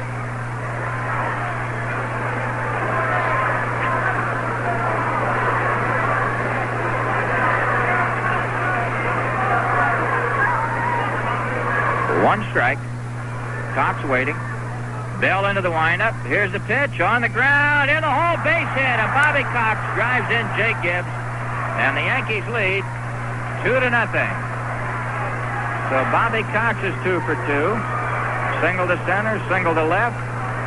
Gibbs is 2 for 2, a single and a triple, and they've done all the damage for the Yankees in this ball game thus far. That's hit number 5 off Gary Bell. Now here's Mom Boquette with Cox at first, 1 away. Red Sox looking for the bunt. Here comes Foy. Mambo fouls it back, strike 1. Tried to go down the first base side. And Mambo Boquette is going to have his work cut out for him because George Scott can really play first base. He can handle the bunts.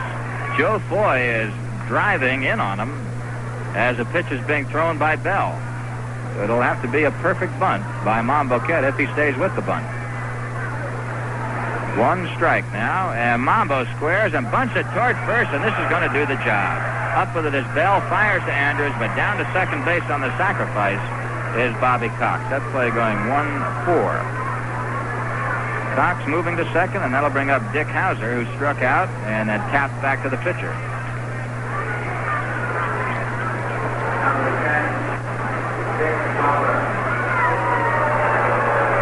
Dick Hauser has been inserted in the leadoff spot. He's 0 for 2 tonight. Last night he got 4 straight walks in his first 4 at-bats.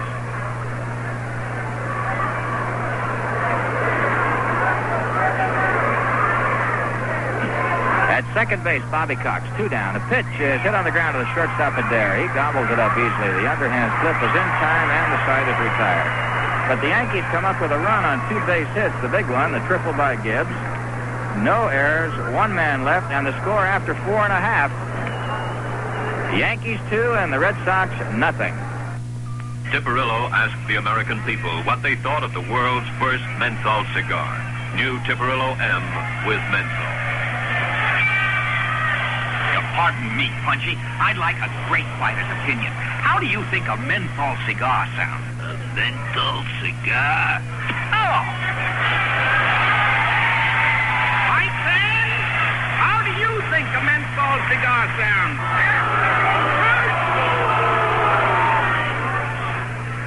got wise and didn't mention our cigar was menthol.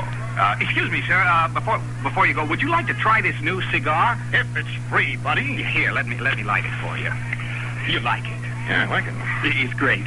I like it. You really like it? I told you I like it. I like it. Yeah. It's a great cigar. It's cool. It's mild. What'd you say it was called again? Well, I guess we'll have to call it the Great Taste. It sounds terrible. New Chipperillo M with menthol. Hey, buddy, were you in a fight? You look terrible.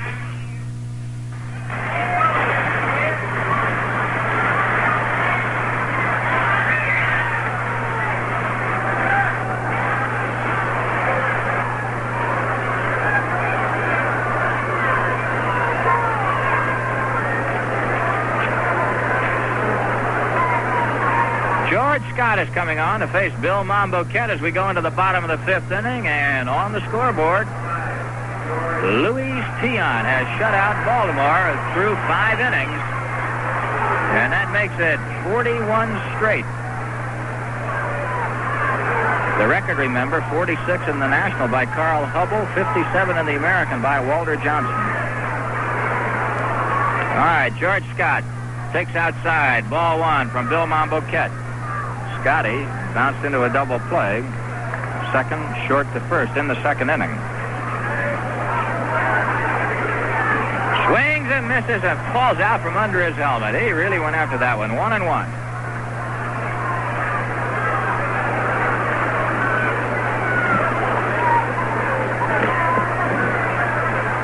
George Scott off to the slowest start in his career, trying to get untracked and get underway. Here's the 1-1 pitch by Mambo. Up the middle, big bouncer into center field, a base hit. So a leadoff single by George Scott here in the bottom of the fifth inning. And that's the 4th base hit off Mambo Kent. Mambo has walked 2, 1 intentionally. And he's struck out 3 thus far. Yankees are leading 2-0. Now here's Jerry Adair, who singled to center in the third inning. Jumped on the first pitch and drilled one like a bullet into dead center. All right, Scott moving off first. Here's the pitch to Adair. Takes it for strike 1.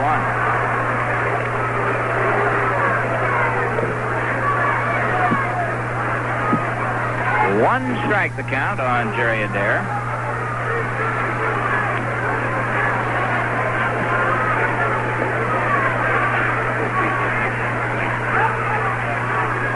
Throw to first, and Scott is back.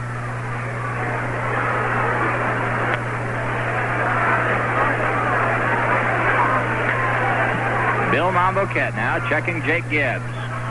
He sets. Here's the 1-strike pitch to Adair. Swings and misses, strike 2. Got him on a low slider. And now Adair apparently said something to the plate umpire to check that baseball, which he does, and then throws it out. So something, a little dark on the ball, was spotted by Adair, and out it goes. And now Frank Messer has moved in from the TV side. Everything over there okay, Frank? Yankees leading 2-0 over there, Jerry. Okay. Well, we got the same score here. At least we got one thing right, haven't we? You're right. Here's a 2-strike pitch. Adair started to go, held off. 1 ball and 2 strikes. Jerry, it's always been amazing to me how a hitter, as fast as that ball comes in there, can pick up that little blemish and see it. I'll tell you, a lot of it's sheer instinct. You know, you go from memory. How about that Tion, Frank? 41 consecutive scoreless innings. All right, the 1-2 pitch now to Adair. A bullet. Trash got it. Knocked to his knees. Flips to Hauser, who throws it wild and into the Red Sox dugout. And I'll tell you, that Scott got Hauser pretty good, but Hauser actually fell down before Scott got near him. Went to his knees and threw the ball anyway, and it was one of those, it looked like a mortar round going over Mantle's head, and it went all the way in on a fly into the dugout, and down to second base goes Jerry Adair. A great stop by Tresh, and he has been nothing short of sensational. There'll be an error charged to Hauser as Adair goes to second, and Scott is forced at second. I don't know. I think we've come up with a missing link out there at shortstop, Frank. Well, Jerry, as they say, one robin does not a summer make, or something or other like that, and one game does not a shortstop make. But Adair has come up with some great plays, and I was particularly impressed by the play he made over in the hole on Andrews. and made his throw to first base. Andrews got a base hit on it, but that was a fine play there. Well, Tommy has been red hot all night, and I know Ralph Houck hopes he stays that way.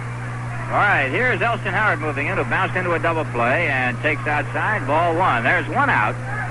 Jerry Adair, who forced Scott at second, then went all the way to second base on the wild throw by Hauser, who was charged with an error, is down at second base. 1-0 on Elston Howard. Ellie waiting. Monboquette comes set, and he bluffs Adair back. Both Tresh and Hauser were too far away to make any pickoff attempt, but they were both faking Adair back, and when Monboquette saw that, he just stepped off the rubber and bluffed him back himself. Here's the 1-0 pitch to Howard. Just a little low. 2 balls, no strikes. Jerry Adair, not extremely fast, and I'm sure they want to keep him as close to second as they can. In this ballpark, any ball hit to left field, as you know, Frank, very seldom, if it's got any authority to it at all, will score the man from second. And the idea is to try to hold everybody fairly close to second. The left fielder, in this case, Joe Pepitone, is in very shallow in left. All right, the 2-0 pitch on the way by Monboquette, and Howard takes it low. It's 3-0. And suddenly, Bill has fallen behind Elston Howard. In fact, Monboquette has walked a pair. One of them was an intentional pass. The other one, Ken Harrelson, he walked unintentionally in the second inning. He walked Reggie Smith intentionally in the fourth to load him up and came out of it with the double play that he was looking for.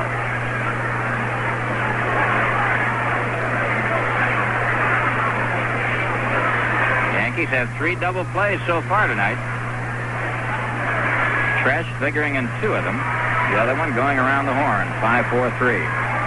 All right, it's 3-0 to Elston Howard now as Mambo sets. Here's the pitch to Ellie, and he takes it high, ball 4. And I would have to bet right now that intentional or otherwise that Monboquette has not walked 3 men in a ball game this year. That's just a guess off the top of my head, but I sure don't recall when he did walk 3 men in the game. Jerry, he'd only walked 4 going into this game all year, so I think that's a pretty good bet.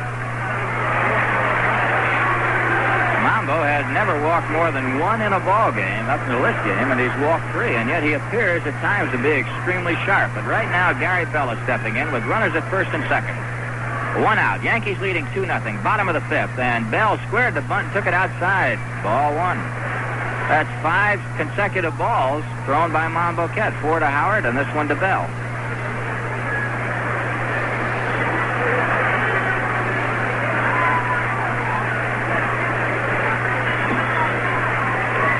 Red Sox fan, a capacity crowd here, expectant right now, waiting, hoping. Red Sox trailing 2-0. Bell squares and bunts this one, and then is hit by the ball, and the umpire says nope, it's foul. Said that Bell was not out of the batter's box when the ball bounced back and hit him. That was rather close at that, though, Frank. It was very close. Evidently he had 1 foot still in the batter's box. Most of his body was out in front of the plate, and that's where he ran into the ball. Now, home plate is fair territory. And if a batter bunts or runs into the ball outside the batter's box, he is automatically out. And that happened not too long ago at Yankee Stadium. Here's the 1-1 pitch. It's bunted and out in front of the plate. And Gibbs starts to go to second and threw to first low, and Hauser had to scoop it out as the runners move up. Going down to second base, Elston Howard. Over to third, Jerry Adair. The Red Sox with runners at second and third, 2 down. And here comes Mike Andrews. That sacrifice is good. It went 2 to 4.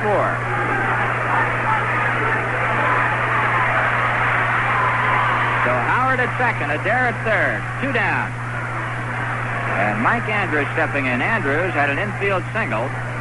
That was the play that Frank just mentioned about Tommy Tresh going deep in the hole and dragging it in, but unable to make the play at first on Andrews. It was a mighty close play over at first base, though. Well, as you say, 1 game a season does not make, but Tresh so far tonight has been nothing short of spectacular. It's been that good. All right, Mambo to Andrews. Drills one to right field. Base hit. Here comes 1 run in. Here comes Howard. He'll score, and it's all tied up at 2 apiece. And the ball kicks off Gibbs, and down to second base goes Mike Andrews.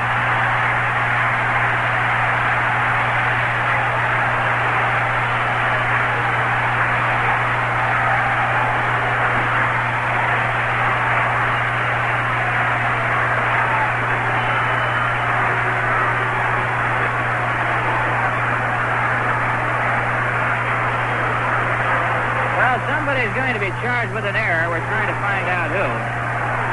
But anyway, Mike Andrews has tied up the ball game. And the error is charged to Andy Costco. Down to second base on the throw by Costco.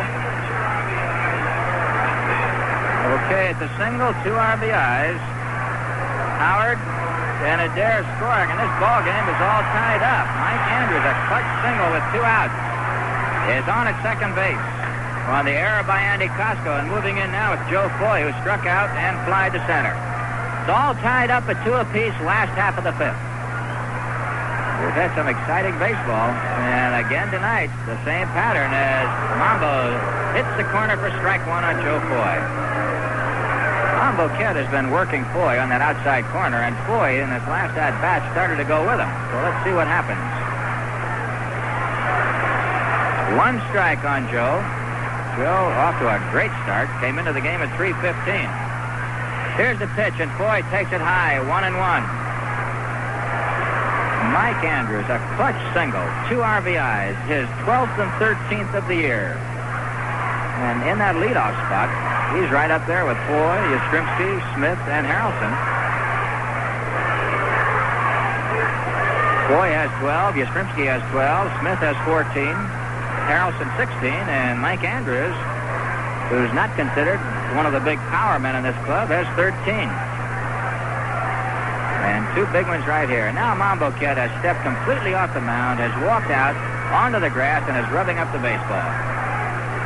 Frank, I'd have to feel there could be some mixed emotions by the fans here who rooted for Mambo for so many years, now watching him pitch against their favorites. I would have to think so, Jerry. I think Monbouquet won 103 games while pitching for the Boston Red Sox. Now watching him pitch against their favorites. I would have to think so, Jerry. I think Monbouquet won 103 games while pitching for the Boston Red Sox. And one of those years, a 20-game winner. Here's the 1-1 pitch, and Foy takes a curve right in there. Strike 2. Now watching them pitch against their favorites. I would have to think so, Jerry. I think Monbouquet won 103 games while pitching for the Boston Red Sox. And one of those years, a 20-game winner. Here's the 1-1 pitch, and Foy takes a curve right in there. Strike 2. You know, Jerry, I was talking to Monbo before the game, and I asked him if he pitched much differently in this park, and he said, oh, yes, you have to. And he said, you have to think about that wall out there. He said, if you don't think about that, you better start. I guess he's thought about it a long time, too. Here's the 1-2 pitch. Almost got Foy. He backed away. Just got out of the way. Joe had been moving out for that outside corner, and Mambo had been dishing him out there, and then suddenly he came in with a fastball that tailed in on him and almost hit him. 2 balls, 2 strikes, 2 outs. Andrews at second. A 2-2 ball game. Mambo delivers, and Foy takes low and away. Mambo thought he had it. It's 3-2.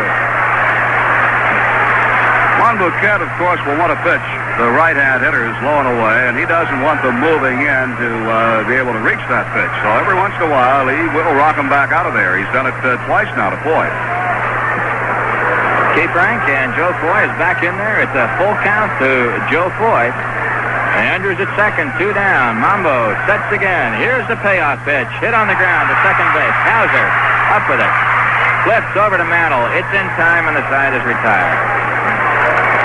For the Red Sox, 2 runs on 2 base hits, 2 Yankee errors, 1 man left, and the score after 5 full innings of play, Boston 2 and the Yankees 2. The traveling smooth on the Imperial Road with Atlantic Imperial that makes the going more fun. That may seem like a lot to expect from a gasoline, but Atlantic Imperial isn't just any gasoline. It's the clean carburetor gasoline. It cleans your carburetor as you drive and keeps it clean. That can do a lot to increase your driving pleasure because dirt deposits in the throttle plate area are a common cause of stalling, rough idling, and poor acceleration. Problems you shouldn't have to put up with. Atlantic Imperial won't tolerate troublesome throttle plate deposits. It dissolves them and washes them harmlessly away. Then, wherever you drive, you're on the Imperial Road, where every trip's a pleasure trip. So come on in. Get on the Imperial Road with Atlantic Imperial, the clean carburetor gasoline.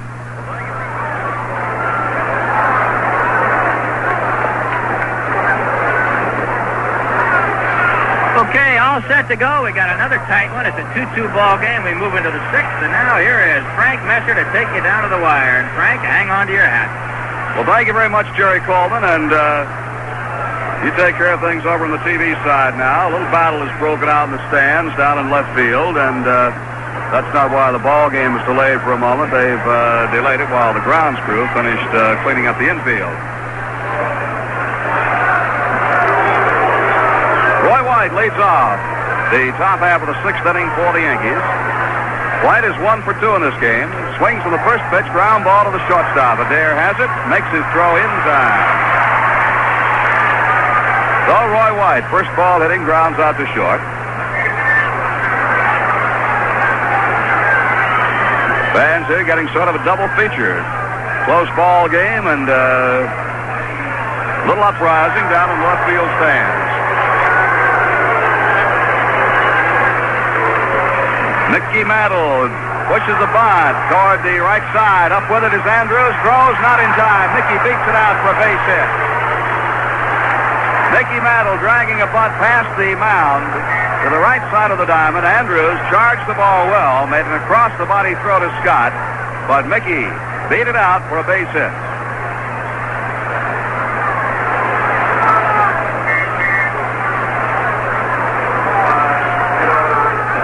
And now Joe Pepitone steps in with Mickey at first, 1 down.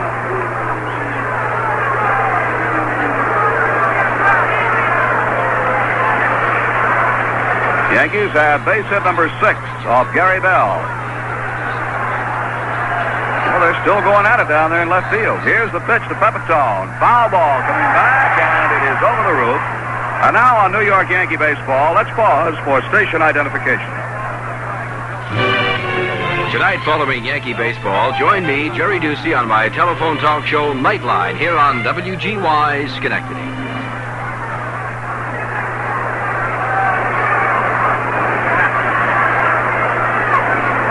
No balls and a strike to Joe Pepitone as we get back to the action.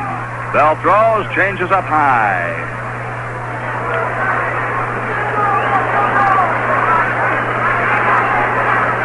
One ball, 1 strike, 1 out. Mickey at first.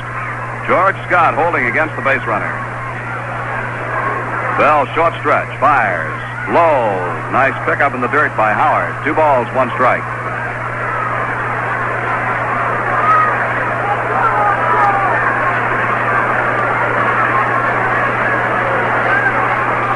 Game tied 2-2 here in the top half of inning number 6.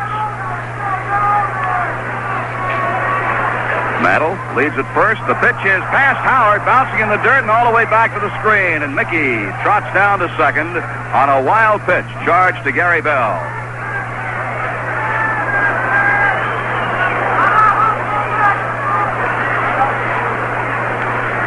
Howard saved Bell a possible wild pitch a moment ago by digging one out of the dirt. But this one hit in front of the plate and bounced past him. So the count is 3-1 to Pepitone, and now they will put him on. Ball 4 will be thrown intentionally wide. Second walk to Pepitone tonight. And only the second walk given up by Gary Bell. Andy Costco moves in. Mantle at second, Pepitone at first. 1 out. And now time is called as there will be a little visitation at the mound. Manager Dick Williams going out. Not to make a pitching change right here because he has just signaled his bullpen to start loosening up.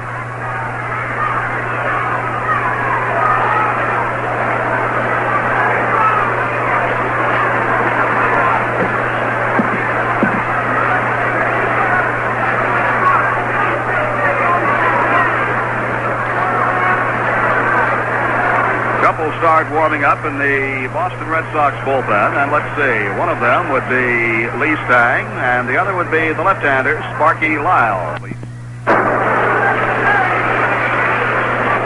Now Dick Williams goes back to the dugout, and Andy Costco moves in against Gary Bell.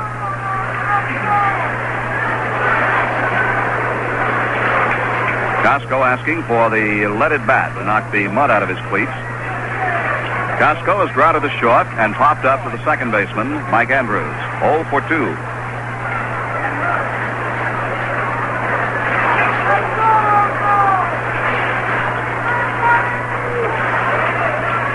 Bell, short stretch. Looks back to second. Here's the pitch. Costco swings. Line drive. Caught by Foy. Throws to second. Out at second base for the double play. Randall went back to the bag headlong, but he is doubled off as Foy grabs Costco's sharp liner and fired it to Andrews at second for the double play. So the Yankees are retired. No runs, a base hit. There were no errors and one man is left on. And at the end now of 5.5 innings of play, the score is New York 2 and Boston 2. Want to get away from it all?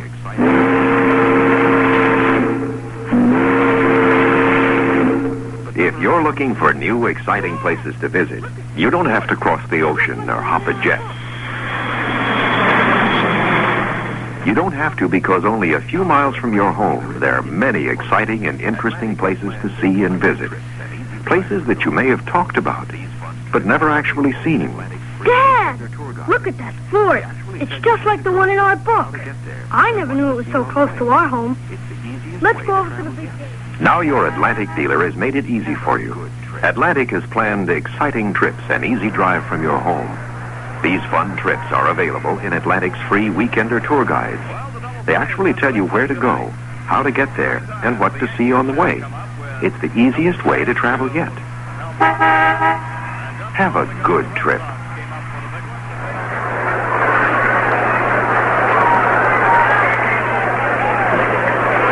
Well, the double play has been the big thing tonight. 3 times the Yankees have come up with double plays to help Monbouquet. And just a moment ago, the Red Sox came up with a big one to bail Gary Bell out of a jam. And now we go to the bottom half of the 6th. The man they named the year for, Carl Yastrzemski, steps in. The year of the Yaz it was in '67. Yastrzemski is 1 for 2 tonight. Monbouquet's first pitch to him. Buddy down the third baseline, and now foul ball. Yastrzemski got a lot of wood on it. It skipped right down the chalk stripe, and just before it got to the bag, it twisted foul. Cox would not have had a play on Yastrzemski.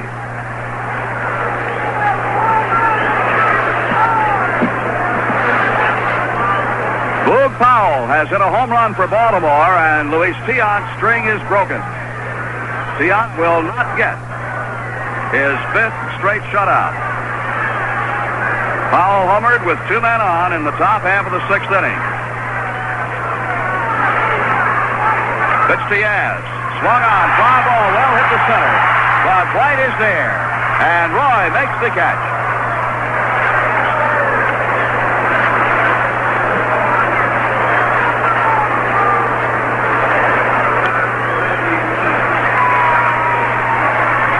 Luis Tiant's string of shutout innings is ended at 41 as Powell homered for Baltimore in the 6th inning with 2 men on. And that will give Baltimore the lead in that ball game by at least 3-1. 1 out. Reggie Smith, the batter for Boston. Strike 1 on the inside corner at the knees. Ken Harrelson is on deck. Our game knotted 2-2. Cox in on the grass at third base and wide of the line against the left-hand hitting Reggie Smith. Monbo winds and deals outside. 1 ball, 1 strike.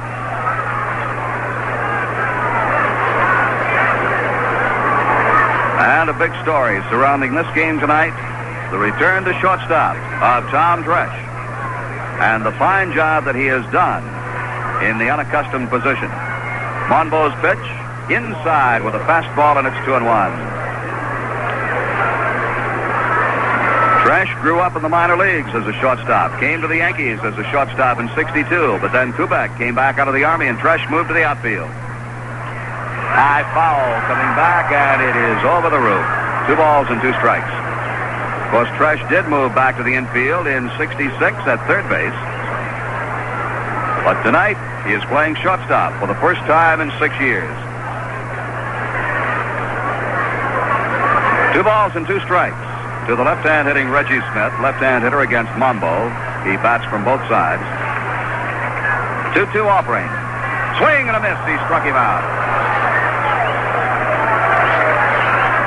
Monbouquet, his fourth strikeout. 2 down, and Ken Harrelson, the batter.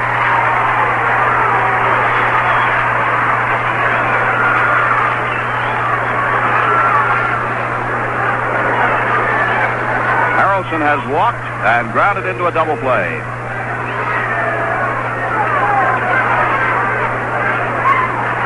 Infield back deep. The pitch to him. Breaking ball, misses outside. Dick Hauser at second is back at the edge of the grass and faded over towards second base. Tresh just a step in from the grass. Pepitone in left field back near the warning track, which doesn't make him too deep. It's only 315 feet to the wall. Bouncing ball, third base side. Cox picks it up behind the bag. Long throw to Mickey in time, and the side is retired. 3 up, 3 down go the Red Sox. And at the end of 6, the score is New York 2, Boston 2.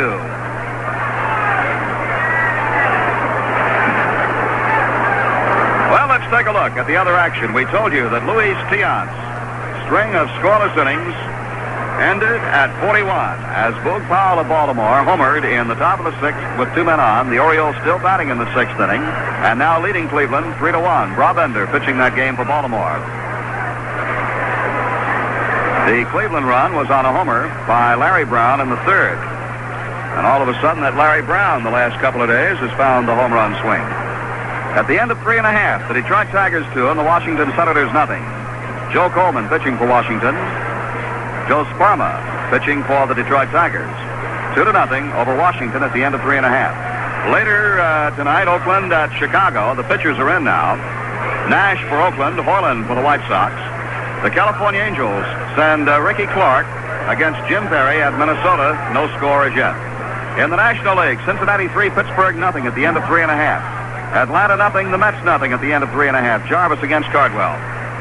St. Louis and Philadelphia scoreless in the bottom half of the 6th. Houston at San Francisco and Chicago at Los Angeles not yet underway. And now our 7th inning here at Fenway Park, and Tom Tresh will lead off for the Yankees. He bunts to the right side of the mound, picked up by Bell, makes his throw in time. Tresh trying to bunt himself on is thrown out by the pitcher.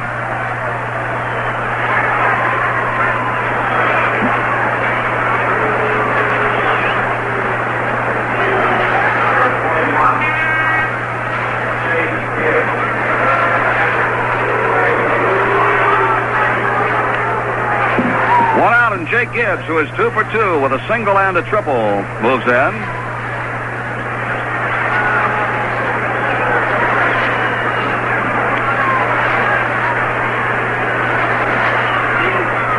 Jake has scored both Yankee runs. Takes a strike.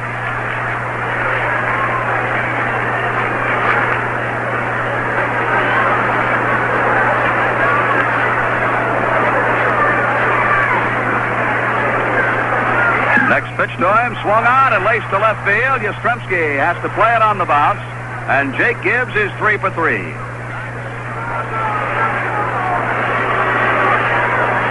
The Yankees now have 7 hits off Bell, and Gibbs owns 3 of them. Bobby Cox steps in. Cox also has had a hit each time up. 2 for 2. A run batted in. Cox steps out. Time is called by the plate umpire, Russ Getz. Now we're set. George Scott holds against Gibbs at first base. Pitch to Cox. Bounces in the dirt. Gets away from Howard, and it bounces all the way to the stands. I think that one didn't hit the dirt. I think it hit the front edge of the plate the way it bounced up. And another wild pitch is charged to Gary Bell. As Jake Gibbs is waved down to second base, that's as far as he can go. The ball came back into the seats, but only 1 base allowed.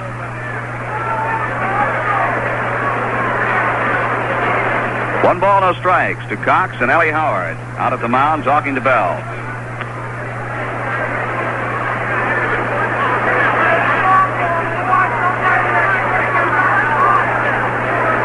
Boston bullpen is working again. Right-hander Lee Stang and left-hander Sparky Lyle.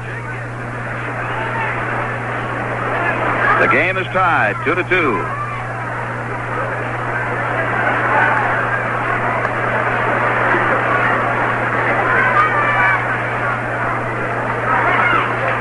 Cox fouls it back, and the count is 1-1. Jake Gibbs, incidentally, now has 5 hits in his last 7 at-bats.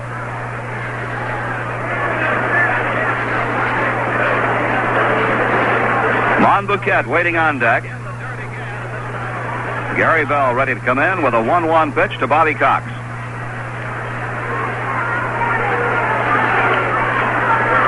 Jam-packed crowd here at the Fenway, watching intently every move on the field. The set by Bell. Here's his pitch. In the dirt again, and this time it is blocked by Howard with his chest.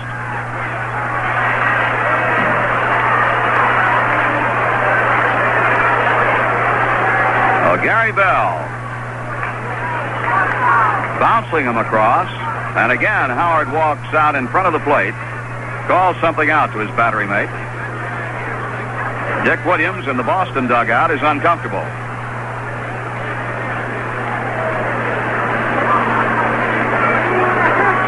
Unlike last night, when you had the feeling of a lot of runs, you don't have that feeling here tonight.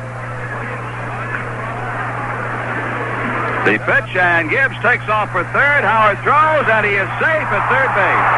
And Gibbs steals his second base of the night as he steals third. Foy is arguing now with Bill Kinnaman, the umpire, and Dick Williams races out of the dugout. Williams charging across the diamond over to third base to take up the argument. Foy insisting that he had Gibbs. So Gibbs steals third, and it is his second stolen base in this ballgame. His 4th stolen base of the year.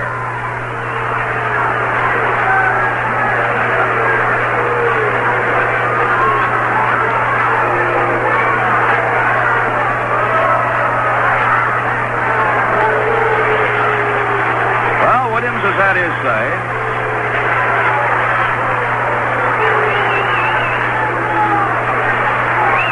On his way back now, he stops at the mound, and he wants Elston Howard, I believe, to come out there, and Howard did not see him motion, but now he goes out. The count is 2 balls and 2 strikes on Bobby Cox.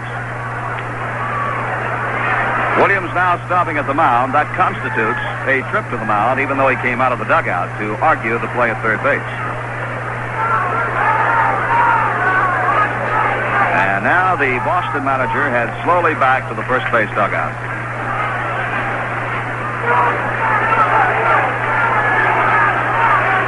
He is still quite upset.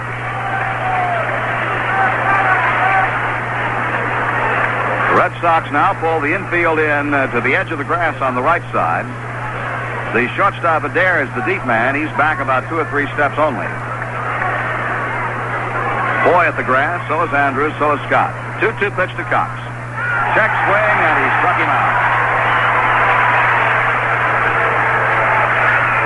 So Cox is out on strikes. There are 2 down. And now it is up to Monbouquet.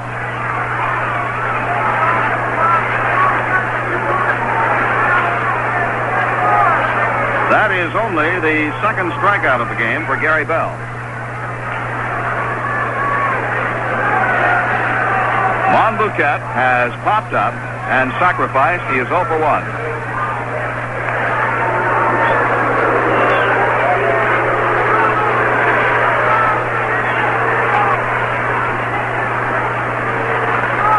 Monbo looks to third. His pitch to the pitch by Bell is swung on and missed. Monbouquet looking down to third base at Crosetti just as Bell started his move.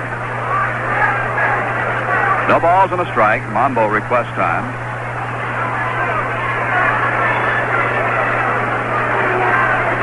Bell rocks back on the left foot, kicks and deals. There's a fly ball out into right field. If it's a fair ball, it's a base hit. It's a fair ball. Harrelson falls down. In to score is Gibbs. Monbouquet races on to second base and pulls him standing. Monbo just reached out and lofted it down the right field line.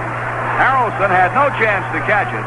The fact that Harrelson fell down may have aided Monbo in getting to second base, but Harrelson would never have caught that ball. He slipped and fell in the wet grass. No error will be charged to Harrelson.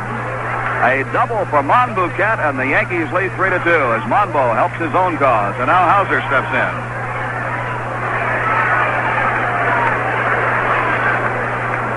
Hauser is 0 for 3 tonight. Bell's pitch. Swung on. There's one hit deep to left field. This one could be a home run, and it is not. It is off the wall. Monbouquet scores, and Hauser now is hung up between first and second. And he is tagged out by Mike Andrews. Hauser, steaming for second, all of a sudden stopped. As Yastrzemski played the ball off the wall, it hit well up on the wall. Hauser stopped. He elected to take his chances in the rundown, and he is tagged out by Andrews. Credit Hauser with a single, a run batted in. The run does count. And he is out from Yastrzemski to Andrews, left field to second base. The Yankees come up with 2 runs on 3 base hits. There were no errors, and nobody is left on. And now at the end of 6.5 innings of play, the score is New York 4, Boston 2. Folks, meet the first lady of cigars, the White Owl girl. Hi, Joe. Great view up here in the press box. I can really see all my White Owl men. Anybody I know? There's the commissioner of something or other in the first row. He's a White Owl man. He's smoking the White Owl New Yorker, the big cigar for the big moment. Lucky guy. He's got the VIP seat and just the cigar to go with it. And on his right, there's the tall, slim one. Slim? Must weigh over 250 pounds. The tall, slim one from White Owl, the White Owl Ranger.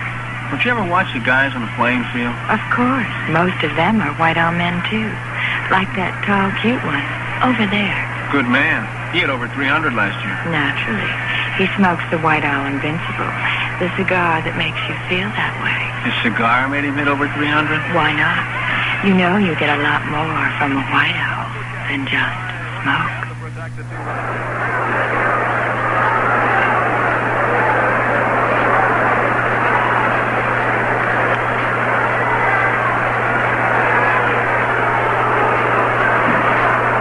Well, we go now to the bottom half of the 7th inning. And Monbouquet will try once again to protect the 2-run lead. The Yankees led 2-0 going to the bottom half of the 5th, and Boston tied it up with 2 runs on 2 hits, and the Red Sox helped along a bit by a couple of errors. In the bottom of the 7th now, it will be George Scott to lead off, followed by Jerry Adair, and then Elston Howard.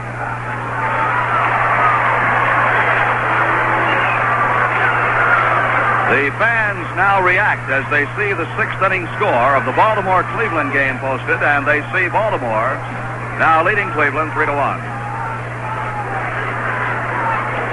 George Scott is 1 for 2 in this game. Takes a pitch high, ball 1.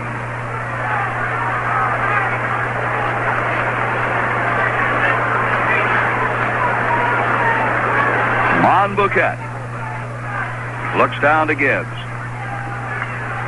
Starts the windup, and the 1-0 delivery. High, ball 2.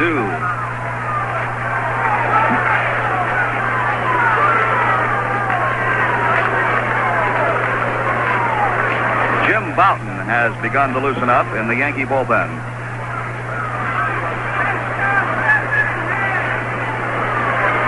Two balls, no strikes to Scott. And a curve for a strike. It's 2-1. Yankees have 4 runs on 9 hits. Red Sox 2 runs on 5 hits. 2-1 pitch. Scott takes a strike 2 call.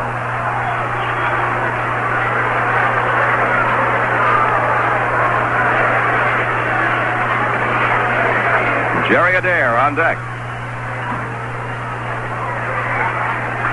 Scott drills one to left field, and it is going to be in there for a base hit, maybe War. Pepitone has to play it off the wall, and Scott goes prancing into second base with a double.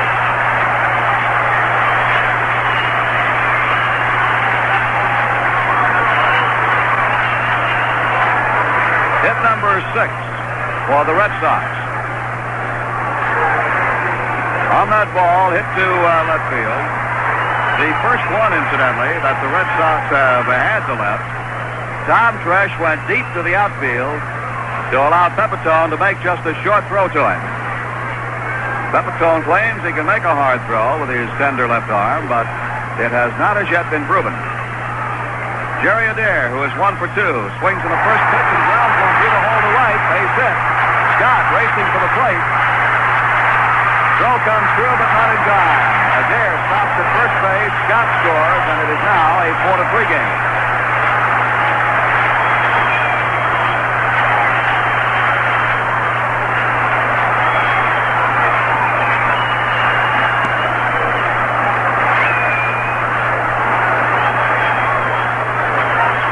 Howard steps in. And the pitcher, Gary Bell, has come out on deck. However, the Red Sox, well, we started to say they keep the bullpen going, and now Lee Stang has gone back into the bench in the bullpen. But Lyle will continue to throw. They'll put a runner down at first base for Adair, and it looks like Jose Tartabull. Tartabull will run for Adair. Steve Hamilton has joined Jim Bouton in the Yankee bullpen. Nobody out. Tartabull at first base, and Ellie Howard, the batter. He is 0 for 1. Squares to bunt and takes the pitch low outside for ball 1.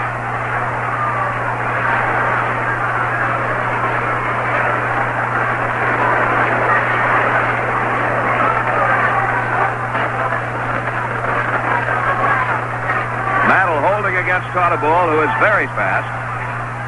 The bunt attempt is foul, and it's a ball and a strike now to Howard. He tried to bunt a high pitch and fouled it.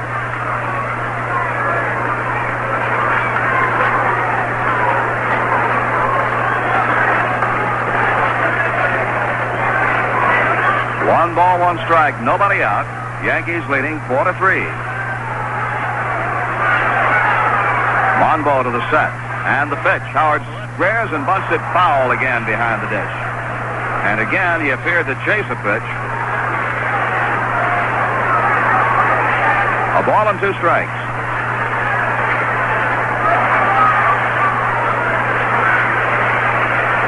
This jam-packed crowd not silent for a moment while the Red Sox are up. And what a thrill it is to sit here in the broadcast booth and look down at a jam-packed grandstand and bleacher area.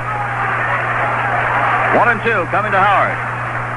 Tartabull makes a false break. Howard drills one deep to center. Whiteville is there and makes the catch. Not a high fly, a line drive off the bat of Ellie Howard, but hit right at Roy White, who moved into position quickly and picked it off. There's one away. Tartabull back to first base. Dalton Jones now will come out to bat for Gary Bell. Bell had been out on deck, but now he is called back, and Dalton Jones will bat for him.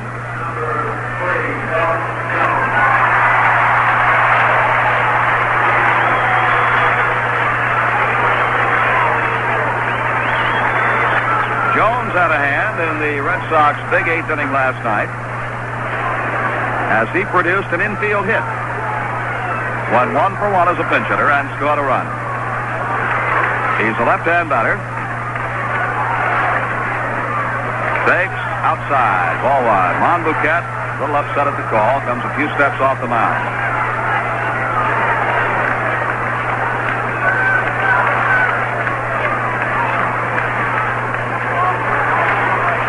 Dalton Jones for the year is batting .170. Monbo throws, bouncing ball, hit toward Hauser. He has clips to Tresh, and they get the force at second. No throw back to first base on Jones. That was not a double play ball. A slowly hit bouncer. Hauser had to charge it, flipped it to Tresh, but no chance to double up Jones. The Yankees execute the force at second base on Tartabull. There are 2 outs, and now the batter is Mike Andrews.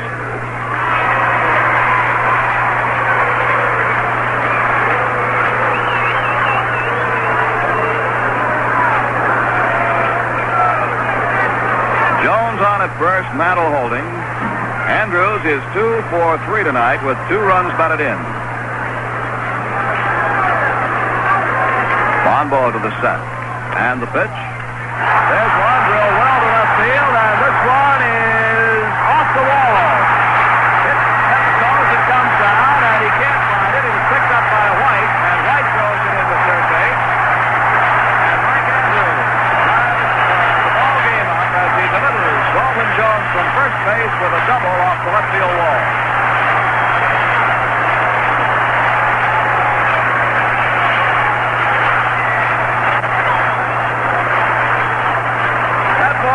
The wall came down and hit Pepitone, I believe, right in the top of the head.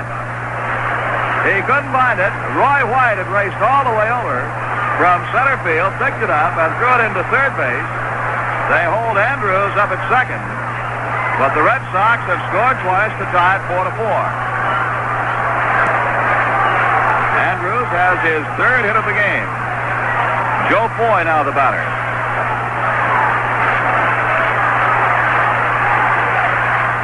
Swings on it, ground ball is short. Tresh digs it out nicely, guns it over to Mantle, and it is in time. Mantle had to lean to the right field side of first, but backhanded the throw, got his foot back on the bag in time to retire Foy. But for the Red Sox in the seventh, 2 runs on 3 base hits. There were no Yankee errors, and 1 man is left on. So at the end of 7, the score is New York 4, Boston 4. At this time of year, almost all roads lead to summertime enjoyment. To the beach, the mountains, to a pleasant evening in good company. And every road can be the Imperial Road, where the going is even more fun. When the miles roll smoothly away behind you, when your engine purrs like a kitten or roars like a tiger, responding to your slightest pressure on the accelerator. When you drive with Atlantic Imperial, the clean carburetor gasoline, then you're on the Imperial Road. Deposits around the carburetor throttle plate can take away the pleasure of driving if they cause your engine to stall, to idle roughly, or to waste gasoline. But only a few tankfuls of Atlantic Imperial will dissolve troublesome throttle plate deposits, wash them harmlessly away, and put you back on the Imperial Road, where the driving is fun again. Just ask your Atlantic dealer to fill her up with Atlantic Imperial, the clean carburetor gasoline.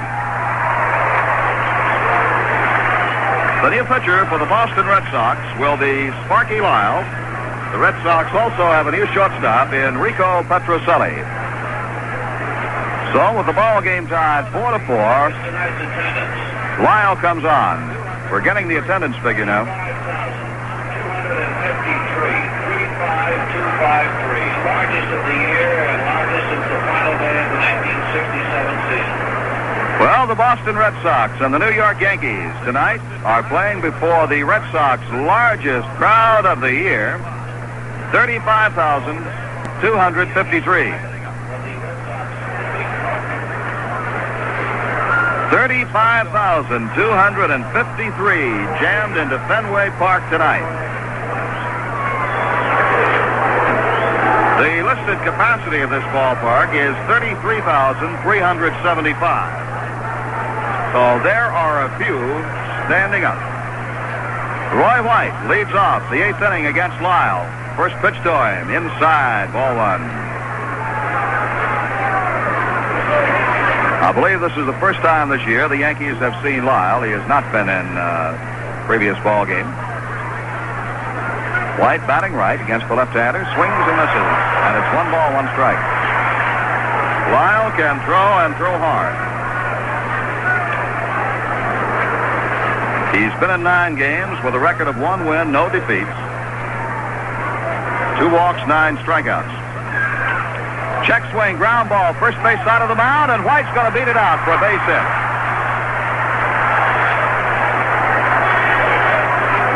A base hit for Roy White, a check swing, bouncer on the first base side of the mound. Lyle started for the ball, so did Scott. Both of them wound up with the ball in the vicinity of it, and nobody was at first base, but White would have beaten that out anyway. So Roy gets his second hit of the ball game.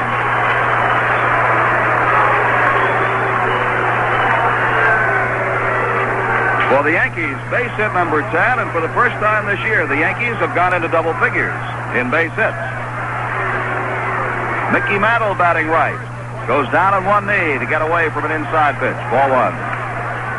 Even with their output of 10 runs last night, the Yankees had only 9 base hits. So with 10 hits, they go to double figures for the first time. 1 ball, no strikes to Mantle. And the pitch. Swung on and line right to the shortstop, Petroselli. He throws back to first, but White gets back ahead of the throw. Oh, what a shot off Mantle's bat, but right at the shortstop, Petroselli, who grabbed it, fired to first base, but did not get a double play. And now on New York Yankee baseball, let's pause for station identification. This is Jerry Ducey. Stay tuned tonight following Yankee baseball for my Nightline show here on WGY Schenectady.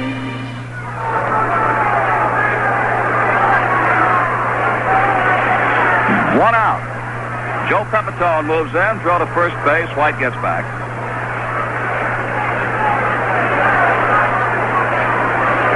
Pepitone is 0 for 1. He has walked twice.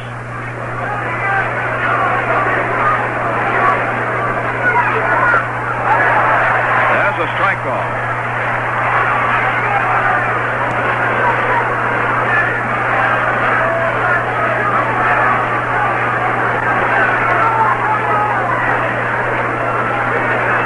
The set by Lyle. Left-hander fires. Swing and a miss. Strike 2. Andy Costco is on deck.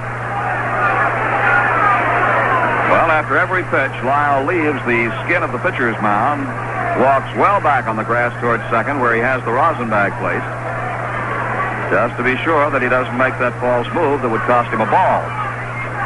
He throws to first. White gets back.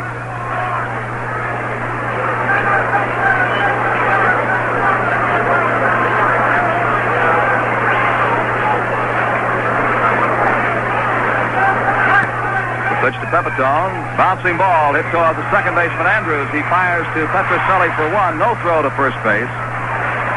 White is forced at second. Andrews to the shortstop Petroselli. Pepitone reaches on a fielder's choice.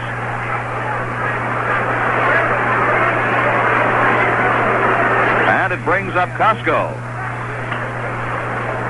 Well, it might be interesting now to see what Costco can do with this fireballing left-hander. Before he steps in, Whitey Ford calls him down the first baseline, and they have a little meeting as Elston Howard has gone to the mound.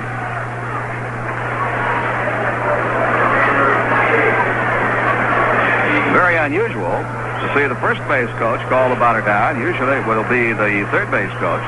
But Whitey Ford had something he wanted to impart to Costco. 2 outs. Pepitone at first. Costco tonight is 0 for 3. Last time up, he hit the ball well, but hit a line drive right to the third baseman, Foy, who turned it into a double play.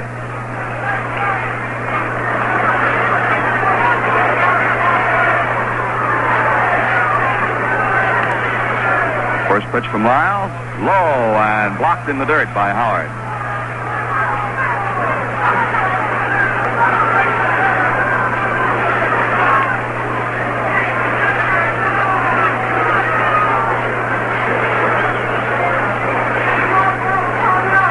Lyle sets and fires. Bouncing ball hit to the third baseman, Foy. He has it, throws to Andrews. They force Pepitone at second, and the start is retired. No runs, 1 base hit. There were no Boston errors, and a Yankee is left on. At the end of the top half of the 8th inning, the score is New York 4 and Boston 4. Pepperality is the spicy deal you get on every new 1968 Chrysler, Plymouth, or Imperial at Ted Pepper in Latham. Move up to Chrysler or Imperial. Season your driving with more luxury than ever. Choose your 68 Chrysler or Imperial at the home of Pepperality. Ted Pepper even pays any balance owed on your present car. The Plymouth Win You Overbeat goes on. It's the car that's the real salt of the earth, smooth riding, good looking, pleasingly priced. Choose your 68 Plymouth at the home of Pepperality. Ted Pepper even pays any balance owed on your present car. For deals that are red hot, For prices that save you green dollars, see Ted Pepper in Latham on Route 9, just 1 mile south of the Circle. It's the spicy way to buy a new Chrysler, Plymouth, or Imperial. And it is now raining in Detroit, and time has been called in the ballgame.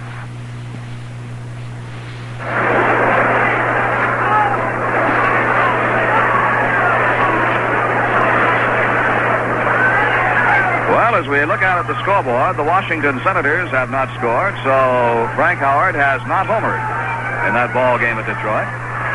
And it is now raining in Detroit, and time has been called in the ball game. So Frank Howard has not homered in that ball game at Detroit. And it is now raining in Detroit, and time has been called in the ball game. The Tigers leading 2-0 at the end of 4, and the rains came in the top of the 5th, and that game delayed. Our game goes to the bottom half of the 8th inning, which was the inning of destiny last night for the Red Sox. Carl Yastrzemski leads it off. At this stage of last night's game, Yastrzemski was out of the game.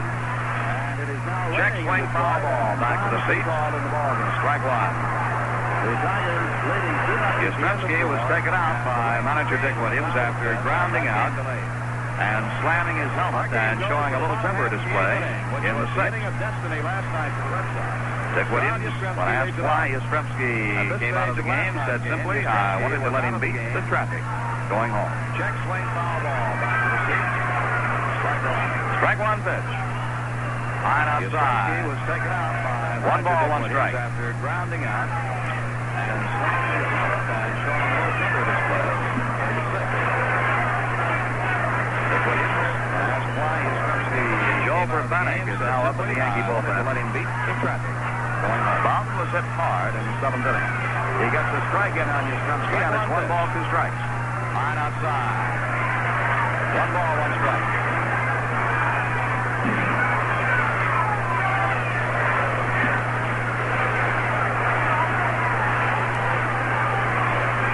Joe Verbanek is now up in the Yankee bullpen. Long ball winds, 1-2 pitch. Bowden was hit hard in the 7th inning. 2 balls and 2 strikes. He gets the strike in on Yastrzemski, and it's 1 ball, 2 strikes.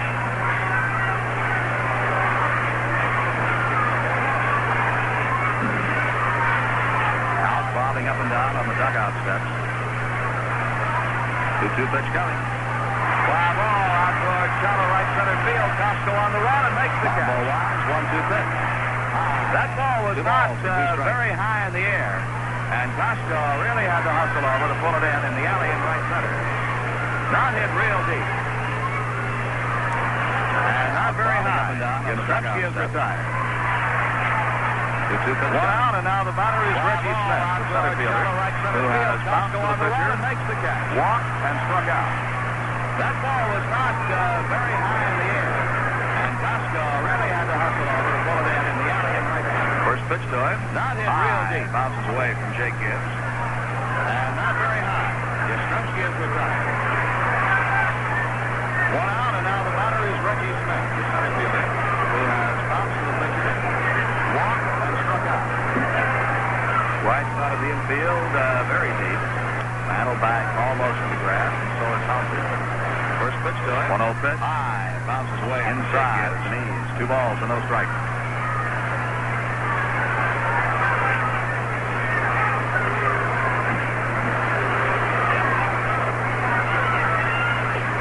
There's a ball 3 inside. 3-0 now to Reggie Smith. Mantle back almost to the grass. Bouquet wants another baseball and just throws that one in on the ground or the place. 2 balls and no strikes. Now Bouquet walks well off the mound area to rub up the new ball. There's a ball 3 inside. 3-0 now to Reggie Smith. Bouquet wants another baseball and just throws that one in on the ground. The windup, the 3-0 pitch to Smith. Strike call as Smith just stepped back, walks away, taking all the way to rub up the new ball. He bunts it down the third baseline foul.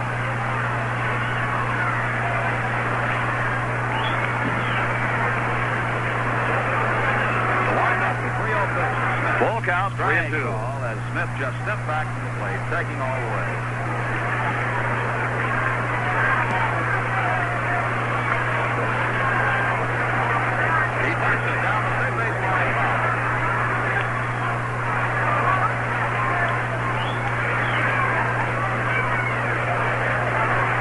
Bouquet waiting for Smith. Full count, 3-2. Now looks to Gibbs. And the 3-2 pitch coming. Ball 4. And Smith walks.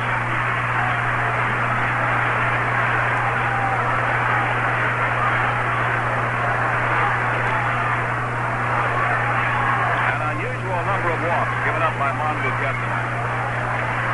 Bouquet waiting for Smith. Now this is the 4th. And the 3-2 pitch coming. Ball 4. And Smith walks.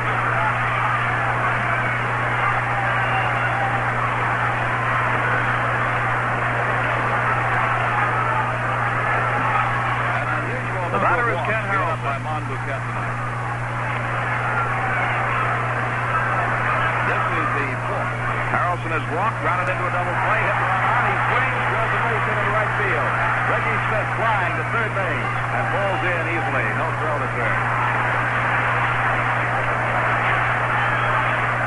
Well, the Red Sox have it going again. The runners at first and third. Only one out. And they bring up George Scott, who has singled and grounded into a double play. And falls in easily. No throw to third. Eddie Popowski, the third base coach, after talking to Smith, the runner at third, now comes down to talk to Scott. Only one out. Yankee infield has a little meeting as Hauser and Fresh get together. George Scott, who has Jake Gibbs out in front of the plate, looking into the Yankee dugout, and to see if Hawk has anything on his mind. Eddie Popowski, the third base coach, after talking to Smith, the runner in the Yankee bullpen, down to talk to Scott. Bouquet will try to battle out of the jam. Hauser and Fresh get together. Jake Gibbs out in front of the plate, looking into the Yankee dugout. Foul ball headed for the first base dugout. Anything on his mind. Dick Williams bouncing up on the steps of the dugout, clapping his hands together, shouting out something to Scott. Urbanic throwing in the Yankee bullpen. Imagine him saying, "Come on, Scotty, get a hold of one for me." Trying to battle out of the jam. One strike pitch will be coming. Here it is. High foul headed for the seat here on the right field side. Foul ball headed for the first base dugout. Dick Williams bouncing up on the steps of the dugout, clapping his hands together, shouting out something to Scott. Smith at third represents the go-ahead run. One strike pitch will be coming. Here Hawk Harrelson at first base. Two strike pitch coming to George Scott. And Bouquet is incensed as it's called a ball, and Monbo is all the way down to the plate. Bouquet thought he had a third strike, and he charges all the way down, and he's behind the plate carrying the argument. Smith at third. Russ gets the plate umpire. Hawk Harrelson at first base. Two strike pitch coming to George Scott. And Bouquet is incensed as it's called a ball, and Monbo is all the way down to the plate. Bouquet thought he had a third strike, and he charges all the way down, and he's behind the plate carrying the argument. Monbo back to the mound. Russ gets the plate umpire. Quite upset. Starts his move. 1-2 pitch. Foul. Count holds, 1 ball, 2 strikes.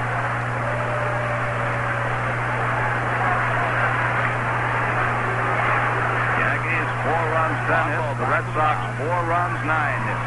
Quite upset. Starts his move. 1-2 pitch. Foul. 1-2 pitch. Scott fouls it back again, this time over the roof.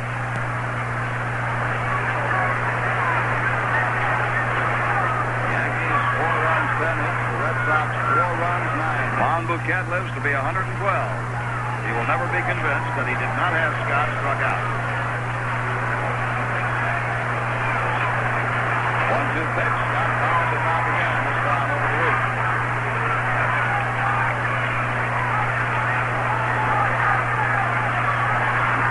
Hear the crowd riding on every move. There's the set. There goes Harrelson. Pitches line. He'll never be convinced that he did not have Scott. Here comes Smith in the score. Harrelson is held up at third base. And George Scott has produced his third hit of the ballgame, and Boston leads 5-4. You can hear the crowd riding on every move. There's the set. There goes Harrelson. Pitches line.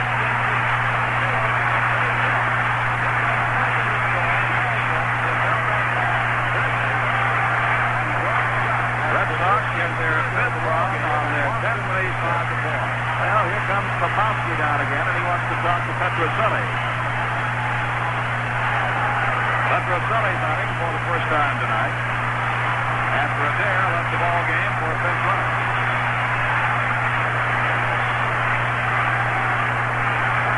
Petroselli is hitting 208 on their 10th base hit. Well, here comes right-hand batter again, and he wants to tie Petroselli. Harrelson is in the score. Johnson took the first time tonight. Scott stops the second, and Boston leads 6-4. Out comes out. Petroselli is hitting 208. After your 75 to right field. Juan Lucas, walks Reggie Smith. Harrelson single. Scott single, 6-4. Out comes out. And Petroselli has just singled.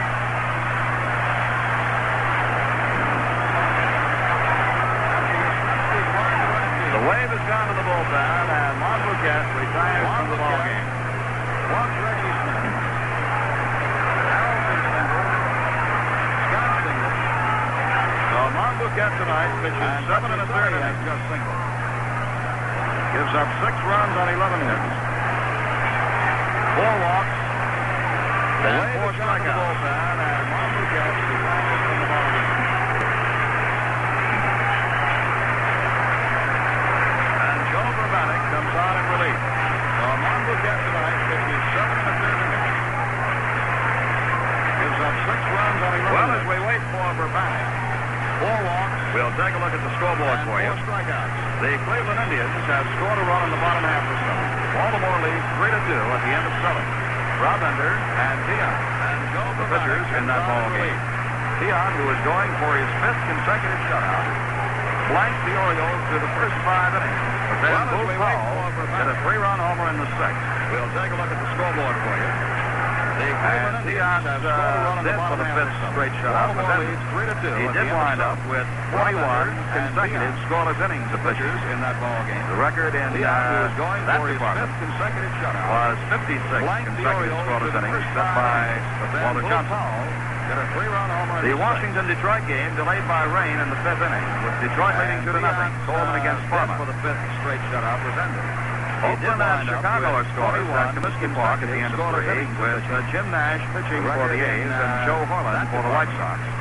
California and Minnesota scorers at the end of 3, Ricky Clark against Jim Perry. The Washington-Detroit game delayed by rain in the 5th inning. Detroit leading 3, Pittsburgh nothing in the 6th. The Mets won, the Braves nothing in the 7th. Oakland and Chicago homered for the Mets 1 run at the end of 3, and at the end of 8, St. Louis and Philadelphia are scoreless for the White Sox.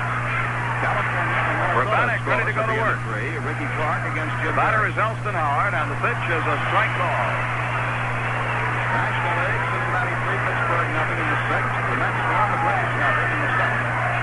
Shamsky homered for the Mets 1 run. And at the end of 8, St. Louis and Philadelphia. Verbanek looks back to second, delivers. Swing and a miss by Howard, strike 2. The batter is Elston Howard, and the pitch is a strike ball.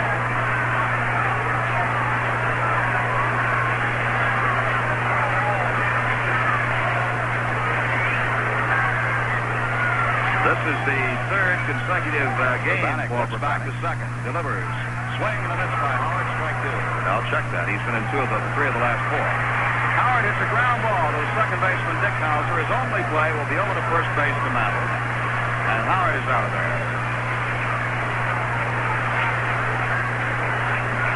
This is the 3rd consecutive game for two away. I'll check that. He's been in 2 of the Scott going to 3rd on the ground ball, and Petroselli to second. Baseman Dick Hauser, his only play will be over to first base to Mantle. And now the pitcher, Sparky Lyle, who is a left-hand batter. Verbanek was the losing pitcher last night as he faced 3 batters, gave up 3 base hits, and all 3 of them scored. 2 away. Joe's record is 1 win, 2 losses. And Petroselli to second. Full windup. Lyle sends a foul ball to the left side, bounces on the roof, and on out of here. Verbanek was the losing pitcher last night as he faced 3 batters, gave up 3 base hits, and all 3 of them scored. Joe's record is Urbanic wants another baseball and gets it from plate umpire Russ Getz. Lyle sends a foul ball to the left side, bounces on the roof, but not out.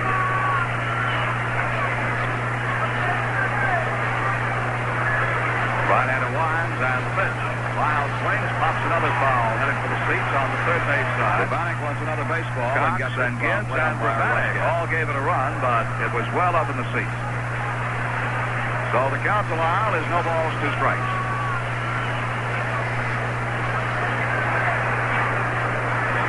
Right-hander winds and pitch.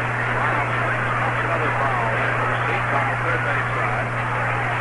Cox and Gibbs and Urbanic. Urbanic, with a record of 1 win and 2 losses, has been credited with 3 saves. The count to Lyle is no balls, 2 strikes.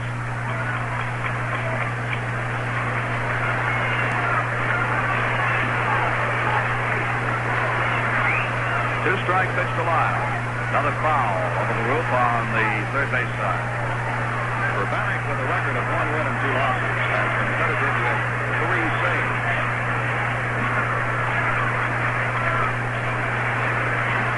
Urbanic has been in 11 games, 9 of them extremely sharp.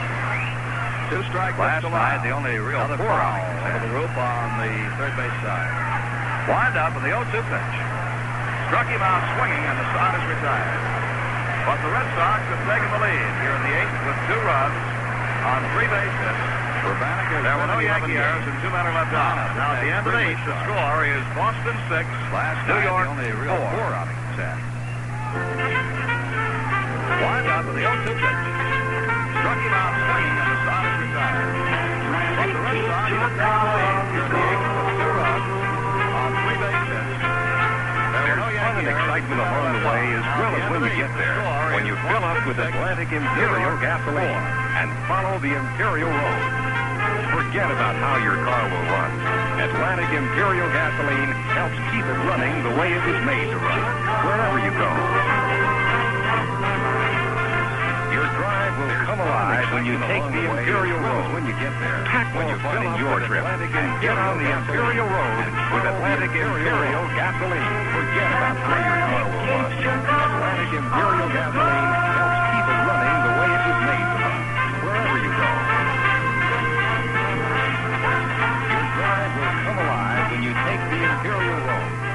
Pack more fun in your trip, and get on the Imperial Road with Atlantic Imperial gasoline.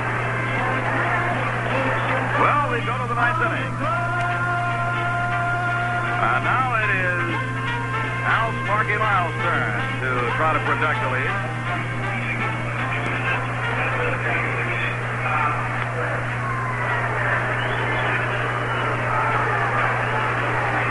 We've just been informed that the Yankees and Red Sox will make a joint announcement 10 minutes after this game. Al Sparky Lyle's turn to try to protect Lyle the lead. Pitching to Tresh, batting right-handed. He swings and misses, strike 1. Well, our first thought would be, and this was the only a guess, our first thought would be we've just been informed possibility of a trade, although I don't know. We just were given that word, though, that there will be a joint announcement 10 minutes after this game. Tresh swings, bounces a foul on the third base side, strike 2. Right-handed, he swings and misses, strike 1. Well, our first thought would be, and this was the only guess, our first thought would be... No balls, 2 strikes. Lyle well off the mound there, running on a new baseball. We just were given that word, though. That is the first word of the first indication we had that anything was in the wind. Tresh swings, bounces a foul on the third base side, strike 2. And I'm afraid that's all we can tell you about it.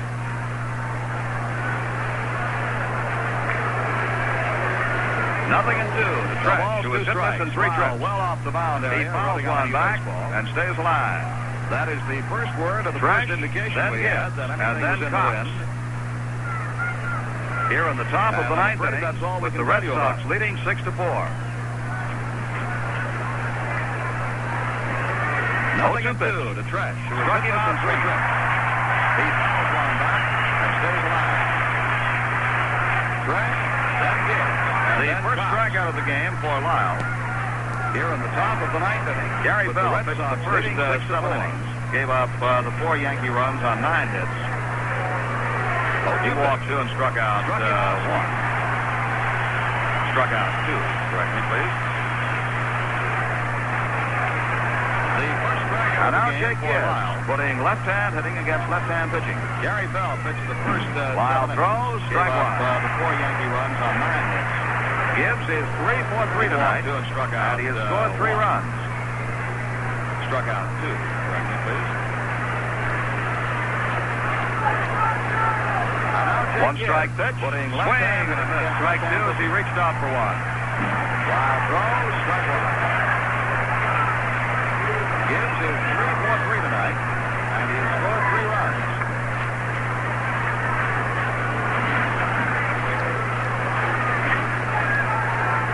Lyle takes the time with both feet on. Swing and a miss. Strike 2 as he reached out for And now one. Gibbs figures the pitcher has taken too much time, and he steps out.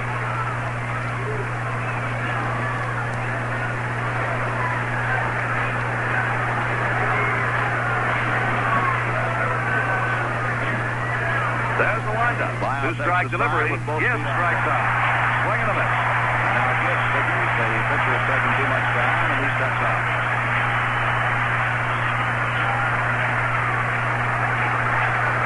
So Lyle, who stands to pick up the win if he can preserve the Red Sox lead, now has 2 out in the top of the ninth. Swing and a miss. And the batter is Bobby Cox. Bill Robinson has come out on deck. Cox is 2 for 3 with a run batted in. So Lyle takes the pitch low inside. Ball one. Stands to pick up the win if he can preserve the Red Sox lead. Now has 2 out in the top of the ninth. And the batter is Bobby Cox. Bill Robinson has There's come the out on windup. deck. And the 1-0 pitch. Swung on, bouncing ball to short. Cox is 2 for 3. Has with a makes run his batted throw in. in time, and the ball game takes the pitch low inside. Ball one. Well, the darlings of the Fenway have done it again. They have come from behind to win a ball game, and they beat the Yankees 6-4. As the Yankees go 3 up, 3 down here in the top half of the ninth inning. Now, before I give you the final totals on this, let me say again, in case you did not hear it a moment ago, that in 10 minutes from now, of course, I'll be off the air, the Yankees and the Red Sox will make a joint announcement, and we would presume that the announcement does concern a trade. However, we cannot be given the information we asked for. Let me say again, We cannot be given the information now, which would evidently violate the time set for the announcement. So all we can say is that there very probably has been a trade made between the Yankees and the Red Sox. We do not know who it involves. We have not been definitely told it is a trade. However, that would have to be our presumption. Evidently violate the time set for the announcement. You'll just have to get the news on it later on. I wish I could give it to you, but we cannot stay on the air that long. So now for the Boston Red Sox, 6 runs, 11 hits. We do not know who it involves. For the New York Yankees, 4 runs, told it is a trade. 10 hits, However, that would and 2 have to be our errors. presumption. The winning pitcher is Al Sparky Lyle. His record is 2-0. And the losing pitcher is Bill Monbucat. His record is 4-3 as he drops his second straight decision to Boston. The Boston Red Sox, 6 runs, 11 hits, and no errors.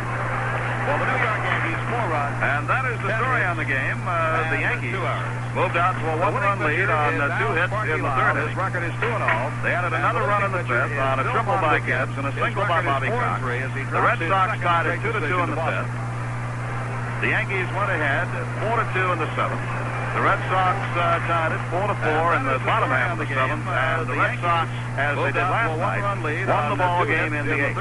Monbucat got the first batter, Yastrzemski. He walked Smith, Harrelson singled, Scott singled, and Petroselli singled to bring the winning runs across the plate. So the winner is Lyle in relief, 2-0. The loser is Monbucat, who started for the Yankees. His record now is 4-3.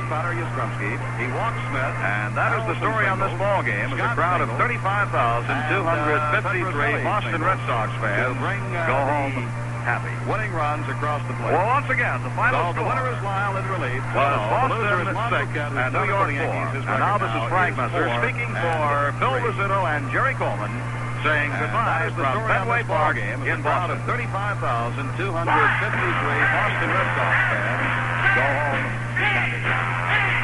once again, the final score was Boston 6 and New York 4. And now this is Frank Hunter speaking for Joe Rizzuto and Jerry Coleman, saying goodbye from Fenway Park in Boston.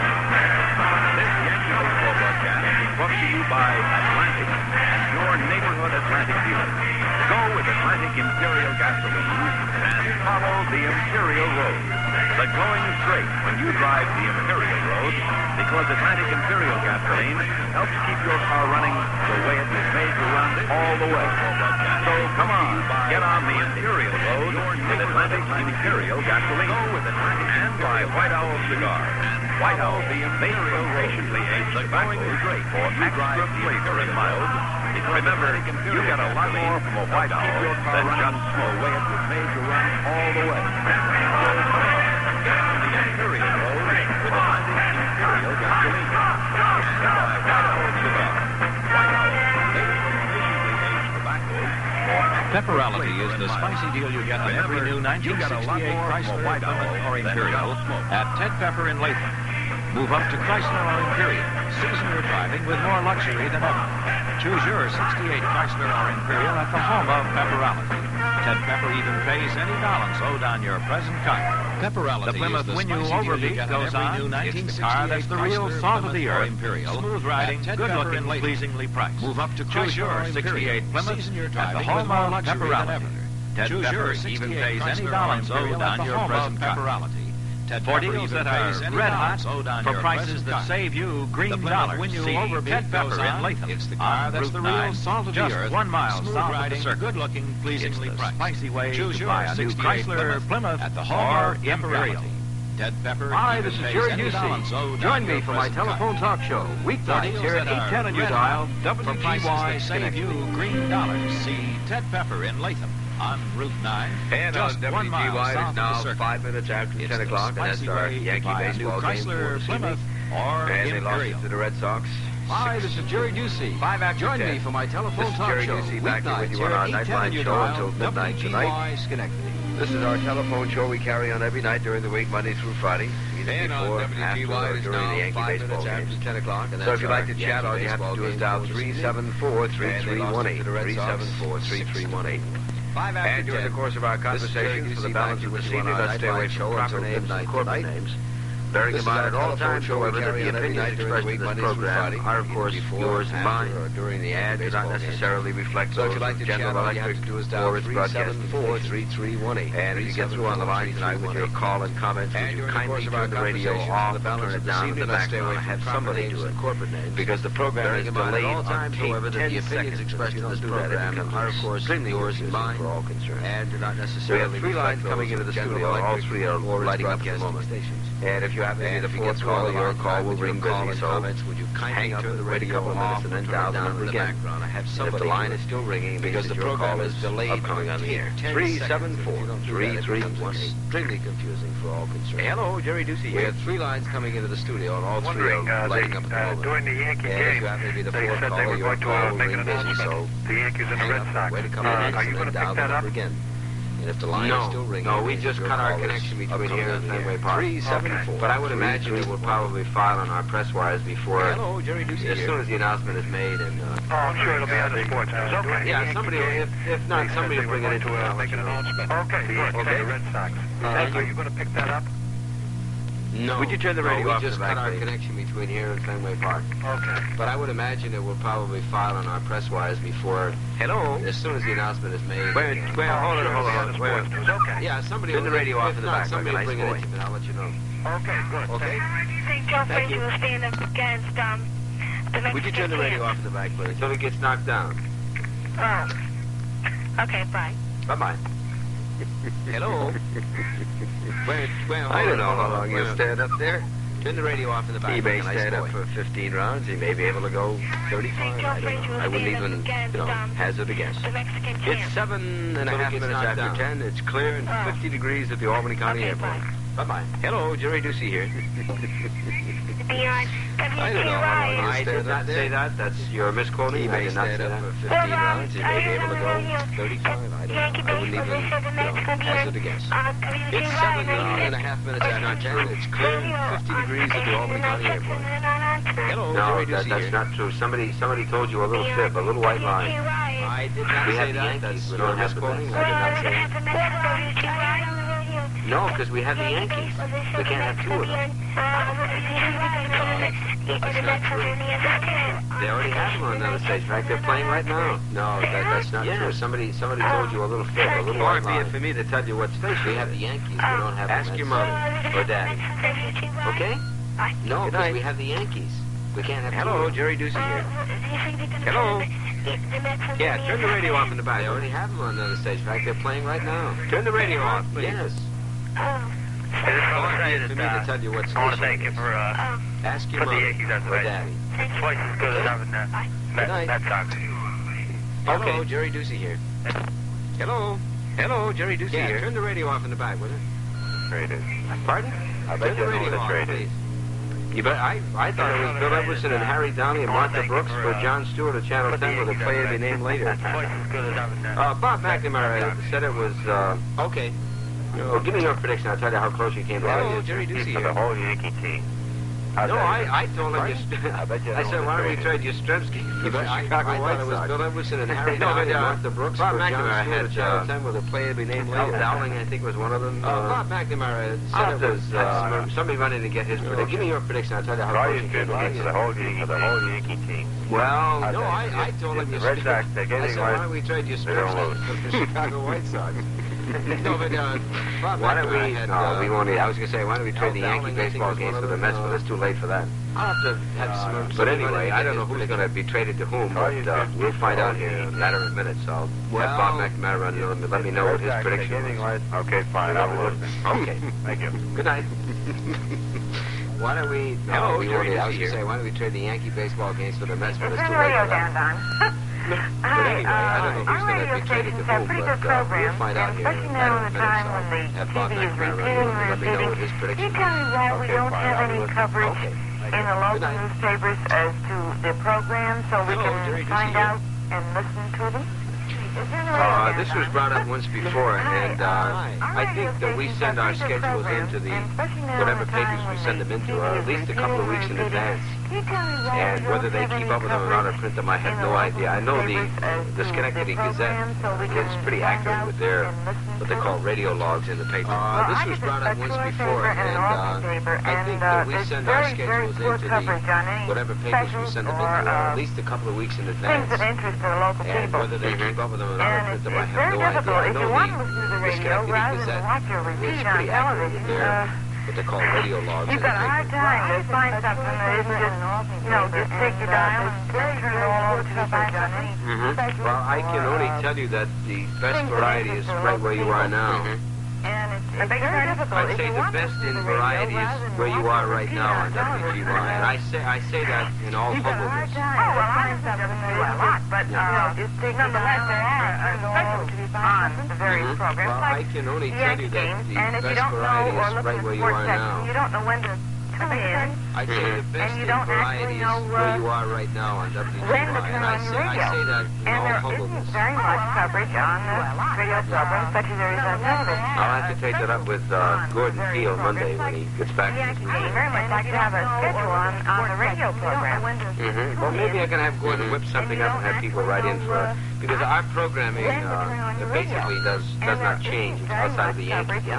Yeah, radio But programs. I'll let you know that we are carrying special with Gordon during the Paris Peace Conference, which are now going on. Every time there's a conference in the afternoon or morning, we carry a special on in the evening something up and have people write in for it. Because our programming basically does not change outside of the Yankees game. Well, you listen to me and I'll tell you, and then you won't have to. You can stop reading the newspapers. You can stop reading the newspapers going on every time there's a conference in the afternoon or morning. We carry a special on in the evening for Big about trouble. 15 minutes. Okay? Good night. No. those. No, for all the publishers who are listening now, and all the 18 newspapers serving our area, I didn't mean read the newspaper. You can stop reading the newspaper. You can't do that. But you can, stop reading radio logs. Big trouble now. Big trouble. Okay, I want to tell you now, I looked in the paper about 2 months ago. I won't tell you which one it was. Publishers who are listening, but on WGY at 8 o'clock, it had Kelly's Club listed. I didn't mean, and Leon has been gone since last July. Now, that's can't do that. But most of the papers stop reading the radio pretty well up to date. Would you turn your radio off in the back, sir, or madam, about 2 months ago? I won't tell you which one it was. Joe Garciolo doing the Tonight Show? WGY at 8 o'clock, it had I only got a chance to see it, and Leon has been gone since last July. I saw a little bit of it last night, but a little bit of it the night before. Do you think he's qualified to take the place of Johnny Carson? Nobody is qualified to take the place of Johnny Carson, but he does have to somebody substitute for him. Go ahead. I think he's doing a good job. I really doing the Tonight Show. I was going to tell you that. I think he plays on the Today Show, too. But I think he does. He does a heck of a job. He's got a lot of class. He certainly has. He's a very funny man. Nobody is qualified to take the place of Johnny Carson, but he does have to somebody substitute for him. I think he's doing a good job. I really like him. I was going to tell you that. I think he plays on the Today Show too. But I think he does a heck of a job. He's got a lot of class, doesn't he? He certainly has. He's a very funny man.